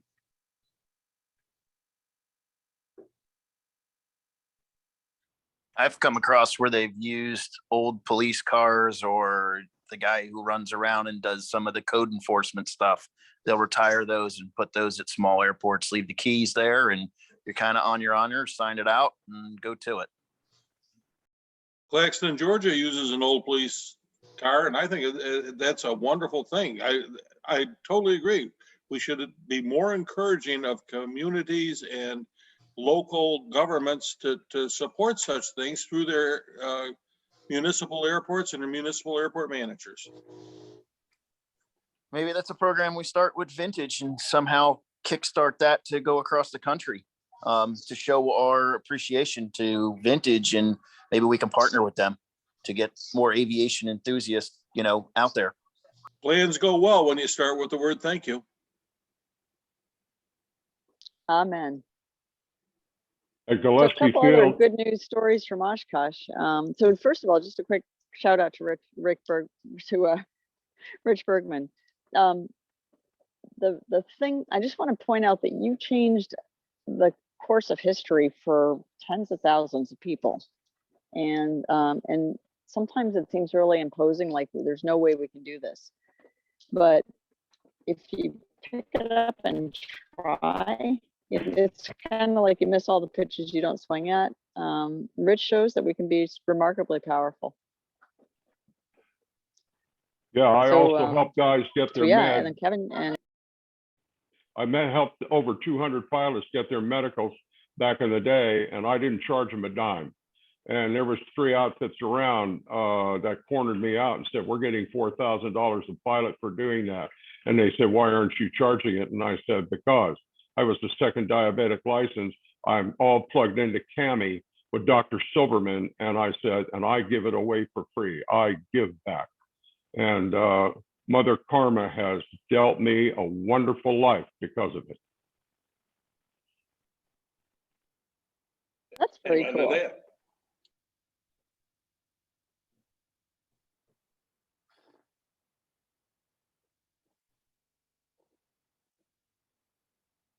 Well, I love Hey, the fact CJ. that Karma's been like, oh, go ahead. What's the chances we can get somebody from Vintage or something to jump on a Comanche Zoom one night for a Thursday to kind of talk about some of the vintage that people might not even know, because if they haven't been to Oshkosh, but they do Sun and Fun, things like that, they're like, well, what is vintage? You know what I mean? Like, you know, maybe we should start there and kind of get somebody to come in and, you know, at least say what they do, what their, you know, angle of attack is to get things done and stuff, and where we can help. I think we're going to get a really good response if we do that, Kevin. Would you shoot me a poke after this, and I'll shoot a text over to the new Vintage VP and invite him to come and talk to us, and then we'll just have to put a schedule together. I can do that. And I think, but I think we'll need to ask him to stay on something that's of real interest to a lot of our Comanche pilots, like what are they doing for parts? And then talk about vintage in general, and then dig down into how are they handling parts? Because the one thing that we do have to be sensitive to is we have a big community, and we need to stay pretty relevant to the things that are close to the heart of most of our pilots. So Might does that be seem like a another good one? topic to include.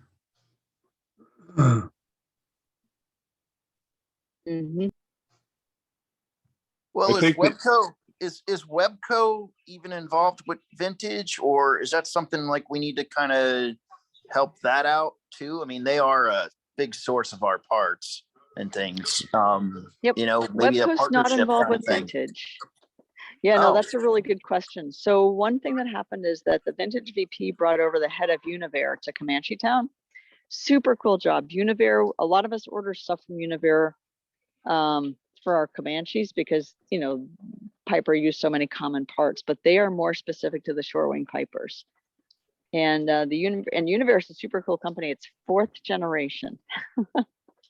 But, you know, they said, we don't really focus on you Comanches. And I said, I know, but we order so much stuff from you, like gaskets and stuff like that, washers. So that's another one. And then the head of Hartzell Propeller came over at the EAA annual general meeting afterwards and said, we need to get together and have dinner. So if anybody wants anything from Hartzell, let me know. And we'll talk to Hartzell.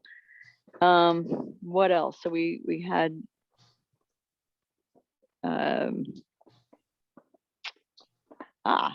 just want a quick interruption and a quick note. For those of you who've been wanting to go back and forth to Canada, Tim H just messaged me that Canada's open to fully vaccinated Americans come Monday. And oh my goodness, the border guys though are going on a work to rule strike as of tomorrow because of 3 years without a contract. But the US, on the other hand, is not opening the land border to Canadians at this point. So private flights have not been stopped in either direction. And we had heard that also from Sandrine Dressard that small GA flights are able to cross pretty freely.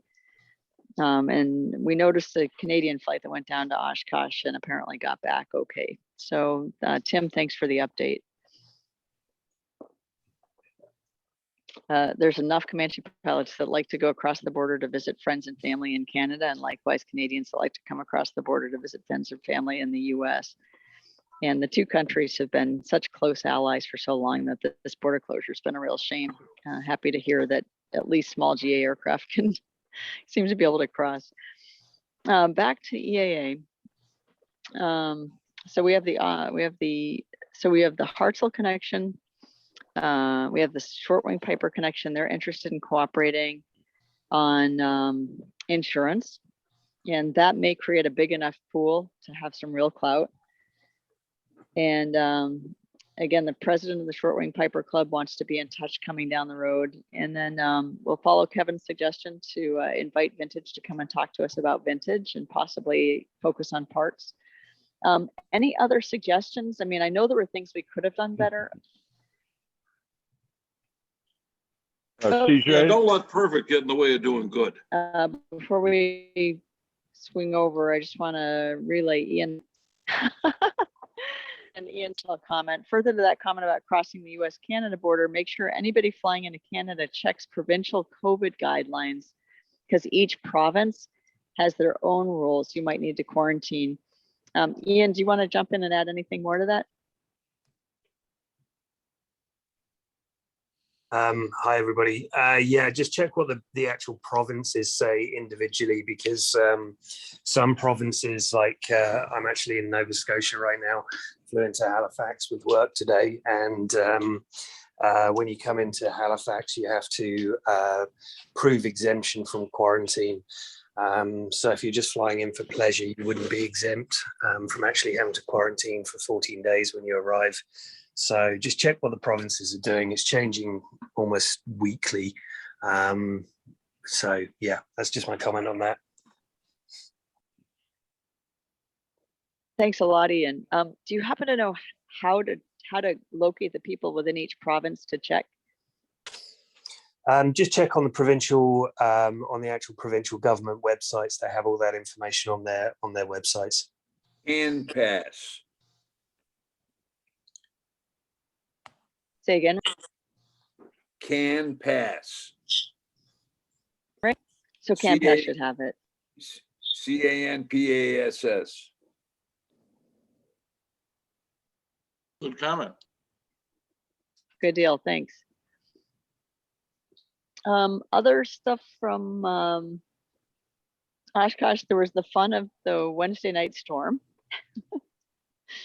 There was a massive, okay, just back from Tim, just to try to pass on more information because a lot of people have been waiting across the border. Tim reports that here in Alberta, is it, Tim? They're stopping all quarantine and all testing.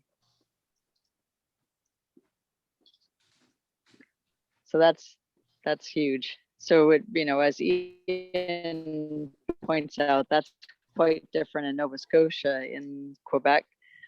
Wait, is Nova Scotia Quebec? Forgive me for being provincially stupid. No, Nova Scotia is not Quebec. Quebec has no quarantine rules. Basically, anywhere Atlantic Canada, they have quarantine going on. There's a little bubble of provinces over here. They're the main ones that have the quarantines at the moment. Got it. Thanks a lot. It's relevant for me because I literally am a half an hour flight from the Canadian border, just south of Montreal. Do I understand the Backside. Maritime provinces do have quarantine requirements and Alberta does not? Am I correct? That is correct. That is Thank you. correct, yeah. Thanks, Ian. My family is from Quebec and the other part of my family is from Alberta, so that'll be interesting. It sounds like you may be in luck for both of them as long as you're not going to Nova Scotia. Thank you.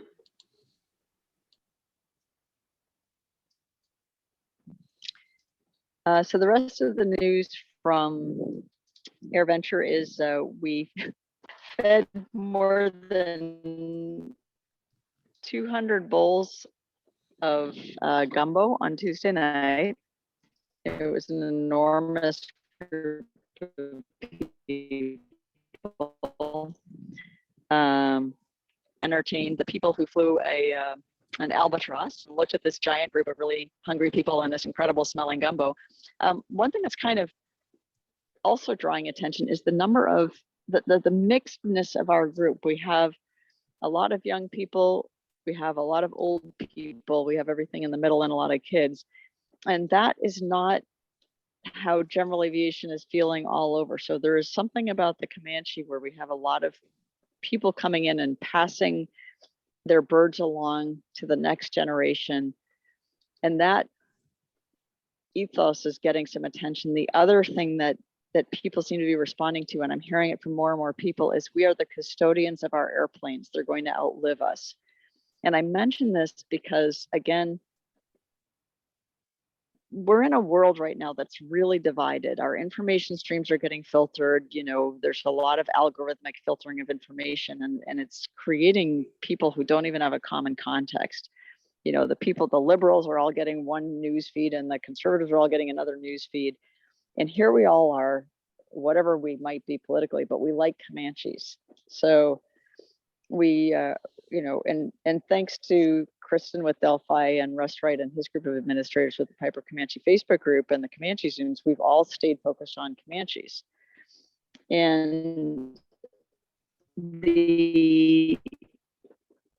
there seems to be a broad understanding, kind of almost at an organic level, that somehow this is really messed up. And the common focus on Comanches and the fact that we don't get all politically embroiled is getting attention because that's who we are as humans, right? This you're evil thing, that because you have a particular position, that's not who we are as people, not normally. So I want to bring it up because this focus on a common interest, this really broad spectrum of young and old, is getting us a lot of attention. And it became very visible at ComancheTown because 10 or 15 years ago, a guy named JJ Miller started Gumbo Night, maybe longer ago. And JJ loved to make gumbo. He was a twin Comanche driver. He had a Miller twin and his last name was Miller. So it was the Miller twin. And he flew for American. He was active duty and he was a really senior captain. And the guy made gumbo like crazy. It was incredible. And he would go around Oshkosh and he would invite everybody to come over and have gumbo. And right before the Lock Haven fly-in 2017, gumbo aside, JJ messaged us and said, and he was going to come over from Ohio to come bring his bird home to Lock Haven. And he said, I think I'm going to miss this one. And he went into the hospital and he never came out. And his wife and daughter, his daughter had just gotten her pilot's license, and literally the week she got her pilot's license, she flew their Piper Colt into Oshkosh. And they met and they decided they were going to try to keep both airplanes if possible. And Helen is now became our youngest twin driver. She's now 23, and now we have a younger twin driver. But the first 2 years they kept the tradition going. And then this year, Alice said, you know, can we start to pass it along? And she brought all the cookbooks and all the stoves, and Hunter knew Sarah, who many of you saw in the Comanche Zoom about ATC pet peeves. Hunter's 27. He's an air traffic controller for Fort Worth Center. He is a Comanche 250 that he's, I think it's a 250, might be an early 260 that he's completely redone. He's getting in his A&P, and of course he's a pilot. And he also is an amazing cook, and he and his family worked with a killer. And those of you who saw ComancheTown at Sun and Fun may have noticed this giant picture of all of these young people with Hunter standing there in nothing but an apron and a pair of pants with a giant ladle and a huge pot in front of him cooking up Louisiana crawfish gumbo. That's Hunter. And he did it again here at Oshkosh. And all of a sudden, the albatrosses, the vintage presidents, the chairman and the CEO of Sun and Fun stops by. You know, everybody comes by, and there were some ridiculous. I don't know. Anybody have an idea? I know we served over 230 bowls of gumbo. I think it was to, I don't know, like 150 people. But we got on the map one more time because we made killer gumbo, and there was this huge group that did it. So something else to kind of celebrate, but also to pay attention to, is that as we come together, as we have this community and camaraderie, start to think about how we can spread this to all of our vintage brethren, and then to hopefully all of GA. I don't mean to sound like it's going to work, because of course, you know, we're humans and something will go wrong, but it is happening, and that's what it is. So, you know, here we are. We showed up. We had more Comanches than any other type. We showed up. We made gumbo. We showed up. We had people of all ages, and we showed up, and we went to the EAA general meeting, and there were 54 of us, far more than any other group. In fact, far more. I think more than half of the people at the general meeting were Comanche pilots. And so we're starting to get a lot of attention as a dedicated, passionate group of people who own an amazing airplane. I'm going to shut up and stop talking, and at this point, just turn the floor over to anybody who wants to talk. Well, CJ, I can read you part of the chat window, which you haven't been able to see. Tim H just posted for everyone the Canadian Pass process. So that's in the chat window. It's www.cbsa-asfc.gc.ca, and then it goes on from there. So that's for Canada. And let me read some from just a few of the previous remarks. Looks like EL, this is from Johan back at 7:45. EL made a voice enunciator that he installed 20 years ago as he was concerned that his ANR headset would mute the warning horns. I believe that it can take up to 16 inputs. When you reduce throttle position, a bell rings and a female voice says, "Check landing gear repeatedly. Nice unit, only costs about $150. There's a gentleman by the name of Matt that he's got a PA-30 from Houston, just south of Houston, Texas. He's a new person online. And Steve Flaherty said that the EL-17 gear warning announcement is pulled off the gear warning horn circuit. It can also announce to check speed, which is pulled off the stall warning circuit. So sounds like the installation wouldn't be too bad. Mike and Barbara ask, I have a question. The gentleman that lost his engine at the beginning of this conversation, what was the TSO in intervals between oil changes? And were you doing regular oil analysis each change? I can answer that. The oil analysis was done 1.4 hours before the engine failure and was clean. The engine oil changes are done at less than 20 hours. The engine had 850 some odd, almost 860 hours since overhaul by a major shop that's highly regarded, Zephyr Engines in Florida. There was no pre-warning of any kind. It was 1.4 hours out of annual. Just happens. What was determined? Yeah, no, so thanks for answering that, George. It's Michael. Yeah, because my engine, I have an IO540 and it's right now about 90 hours over TSO or TBO, sorry. And I do regular oil interval changes, 25 hours, and get oil analysis, and it's showing clean also. And it's always in the back of my mind that an engine of that age and that vintage is susceptible. Well, I That really airplane was on its original engine, has 7,500 hours on it.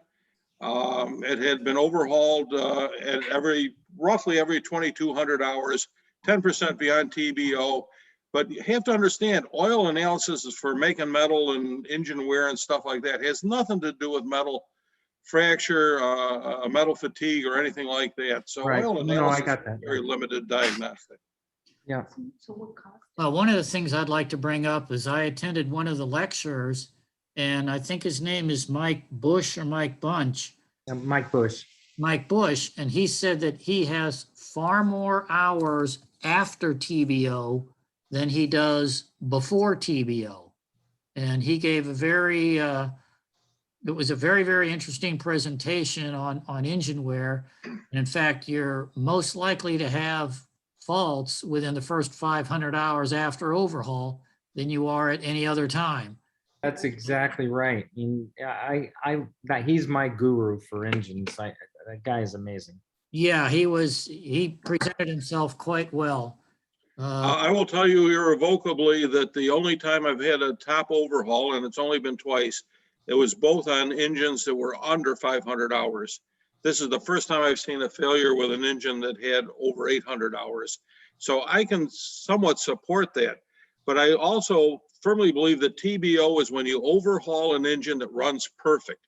That is the whole principle behind TBO, is you overhaul it when it runs perfect, so you never have to cope with it when it doesn't.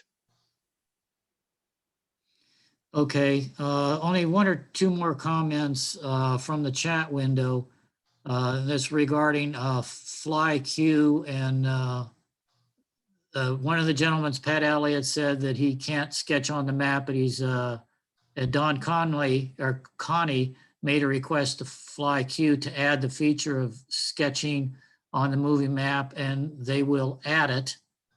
And who is the guy with the engine at Lycone? The question came from Chris Barber. Let's talk offline. And then I posted the VAA website is found at eaavintage.org. So that's for that one. And then Ian, of course, said that each province has their own rules when flying to Canada. So that pretty much brings me up to date on the chat log. So go ahead, CJ. It's all yours, and I'm going to stop recording probably in the next 5 minutes.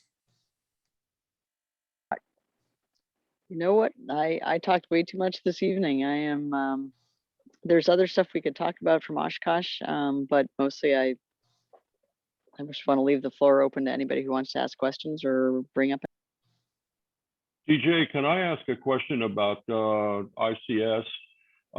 Having been a former member, what did they do at Oshkosh did they do anything that made themselves stand out? And the other question I have is, how many members do they have over ComancheTown or under ComancheTown? Just curiously. Well, I can answer the, let's see. There does not appear to have been an ICS arrival after all. Although I'm not certain of that. I mean, Randy had mentioned that ICS was planning to come in with a group, but a group does not appear to have come in. Steve Inspector did come in and then fly out the same day because we know one of the guys that parked him and then escorted him off again. And they had some volunteers at the tent. They had one of the lawyers on their board bring a Comanche in. And it was a pretty Comanche, and they parked it at the ICS tent. Their sessions, except for Cliff Waluski, you know, we had a gentleman go over and I actually helped him find the ICS tent. And he went over and he said he was the only one for the insurance session. But, you know, give him credit for trying to have some sessions. So Cliff, and I, you know, I don't know what to tell you. I think that unfortunately they threw out or blocked from renewing a large number of people who are very valuable to the community, and people who ask questions, you know, such as, could we see the financials, or could you tell us about the voting? As far as I know, we're universally stonewalled, and I think that people started to feel like there was less transparency than they'd like to see in the organization, and it's a shame. CJ, I'll So just say I I did will go. say that one thing that was kind of funny is a gentleman came over wearing a Northeast Comanche. 4 years ago, we started losing. It's a bad location. Then we decided we're gonna. Go ahead. I'm sorry, the person that started to talk, I did. Oh, that's okay. CJ, you're kind of broken up. It's hard to. I didn't mean to step on you. Go ahead. Okay. No, Sorry no. about that. I think I'm. No. You're delayed. Yeah. You're coming in delayed. So.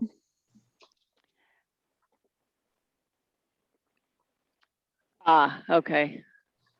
I'm now holding my arm up like the Statue of Liberty to get better cell coverage.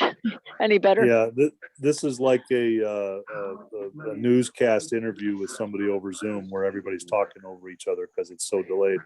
But I was just going to add that I did go to the ICS tent twice. I went once to hear Cliff from Heritage Aero, and I went another morning to hear Myron Oakley talk about owner-produced parts. And I think both of those guys are, you know, really good resources, not just limited to ICS, of course. You know, Cliff came over and said hello to us, and Myron's right on the field there with Cliff at Freeport. And Myron's got some kind of an effort that he's mounting to try and, sounds like he's trying to re-engineer the entire landing gear system for the Comanches. He's quite the engineer. So anyway, I just thought I'd add that. And CJ and everyone, Yeah, so Zach Grant brought a big group over to Myron's tent. So listen to what he's telling you. CJ, just a few moments ago, I logged on to the ICS website, and their listing is now 1,097 members. That's down from 1,200 or 1,300 of just a couple of months ago. Go ahead.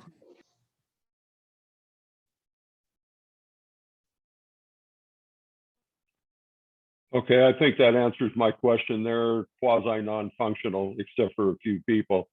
Yeah, when I first got into it, it was a pretty nice organization, and slowly but surely, it went to where it went. So that's what I think I wanted to know. Well, one of the things that was really surprising to me was nowhere in the Comanche magazine that I recall, I did not get any emails that said, hey, let's meet. This is where the Comanche tent is. We're going to be at the corner of, you know, such and such and such and such, block 313. There was none of that going on. So to me, there wasn't much of an effort to reach out to anybody.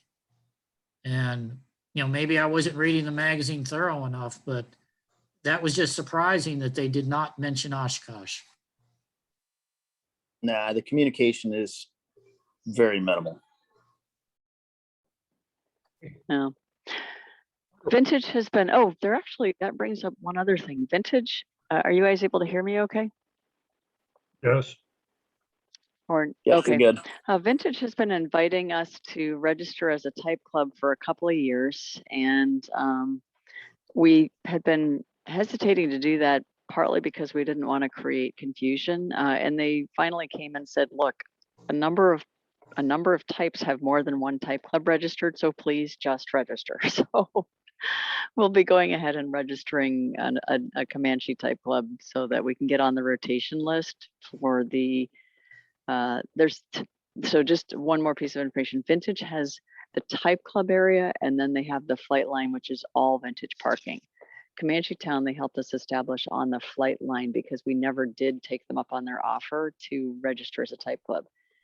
But part of the reason we want to get into the rotation for the type area is our 70th anniversary is coming up too. And it would be fun to have be able to get something like 100 Comanches in there for our 70th or 75th anniversary. And they'll make that space available to us if we have that many register. I believe they'll help try to set us aside that many at that time. I know we can at least do 70 for 70. Yeah, Barbara and I are definitely. We did it this year. Awesome. We couldn't make it this year. Hey, by the way, guys, I'm just going to pipe in here. Behind the ICS booth was AC Air Technologies. Did any of you guys get over and see that portable remote tug? It was a remote controlled aircraft tug that's perfect for our Comanches. Oh, the one that looks like a little tank. Yes, exactly. Did you get to see it? Yeah, those are pretty cool. They're not cheap though. No, they're not. But you know what? I own one and I love the darn thing. Do you? Yeah. The man who started it is an old friend of ours, and we actually helped him launch it at Oshkosh in 2012. Was it 2012? Yeah. And the thing was falling apart. It was his first prototype. Now he has big tugs. He has helicopter tugs. He's a great guy. So if you ever order, you know what? Mm-hmm. Yeah, Michael and Barbara, do you want to talk to him? I mean, if enough of us order, and again, if it's pretty expensive, yeah. He would probably do a group buy deal in I'm a sure second. he would. Yeah, he loves would. selling those things. Yep. Yeah. I'm turning our video on for a second. We've been making. We're dinner expecting here. the doorbell to ring. Our kids are coming to dinner, but he's a really wonderful guy. He really takes care of his customers. He's probably one of our best friends in the world. And so well, seriously, if you guys want to, I think they start out around $3,600, and that would work for your. If you can talk to him and find out what we can do to improve his margins so that he could pass some of that improvement on to us as a savings, that's how we organize the group buys. Well, there's nobody better to talk to you than you, CJ. That's great. I love the way you. Yeah, I love the way you just positioned that. Yeah, that was awesome. That was great. Well, if you want to see if he's interested, but yeah, it's a little different from what we're usually going after, in that it's not necessarily a direct safety or efficiency improvement. Exactly. But I must say that I weigh 100 and anyways, I'm about 110 with my boots on, and my father is now joined the United Flying Octogenarians. So we need remote control tugs. Hey, CJ, I'm almost 180 the UFOs and power our whole life with our airplanes, but it wouldn't be a bad thing to get it.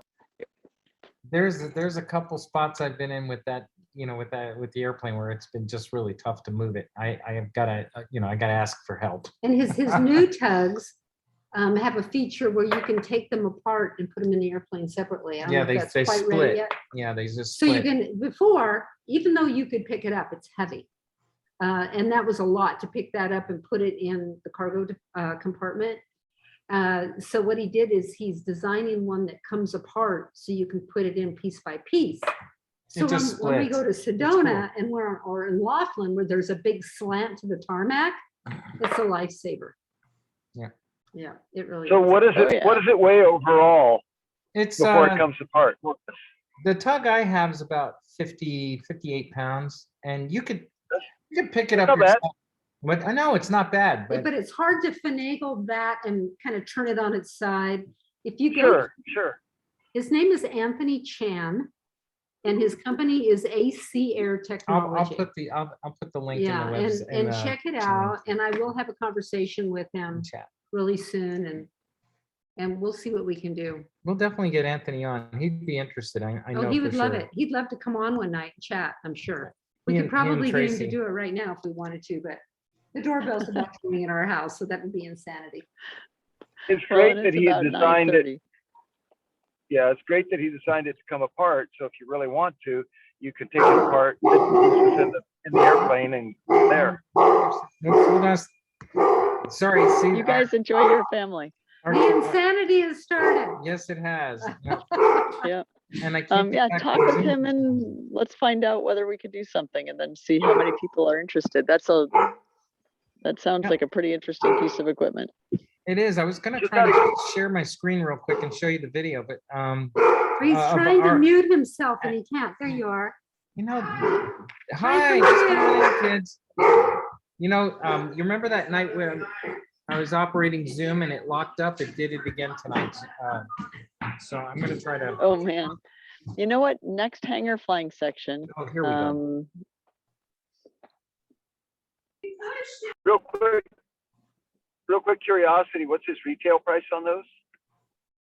You're gonna have to look on his website, but it's probably in the $3,200 range to start.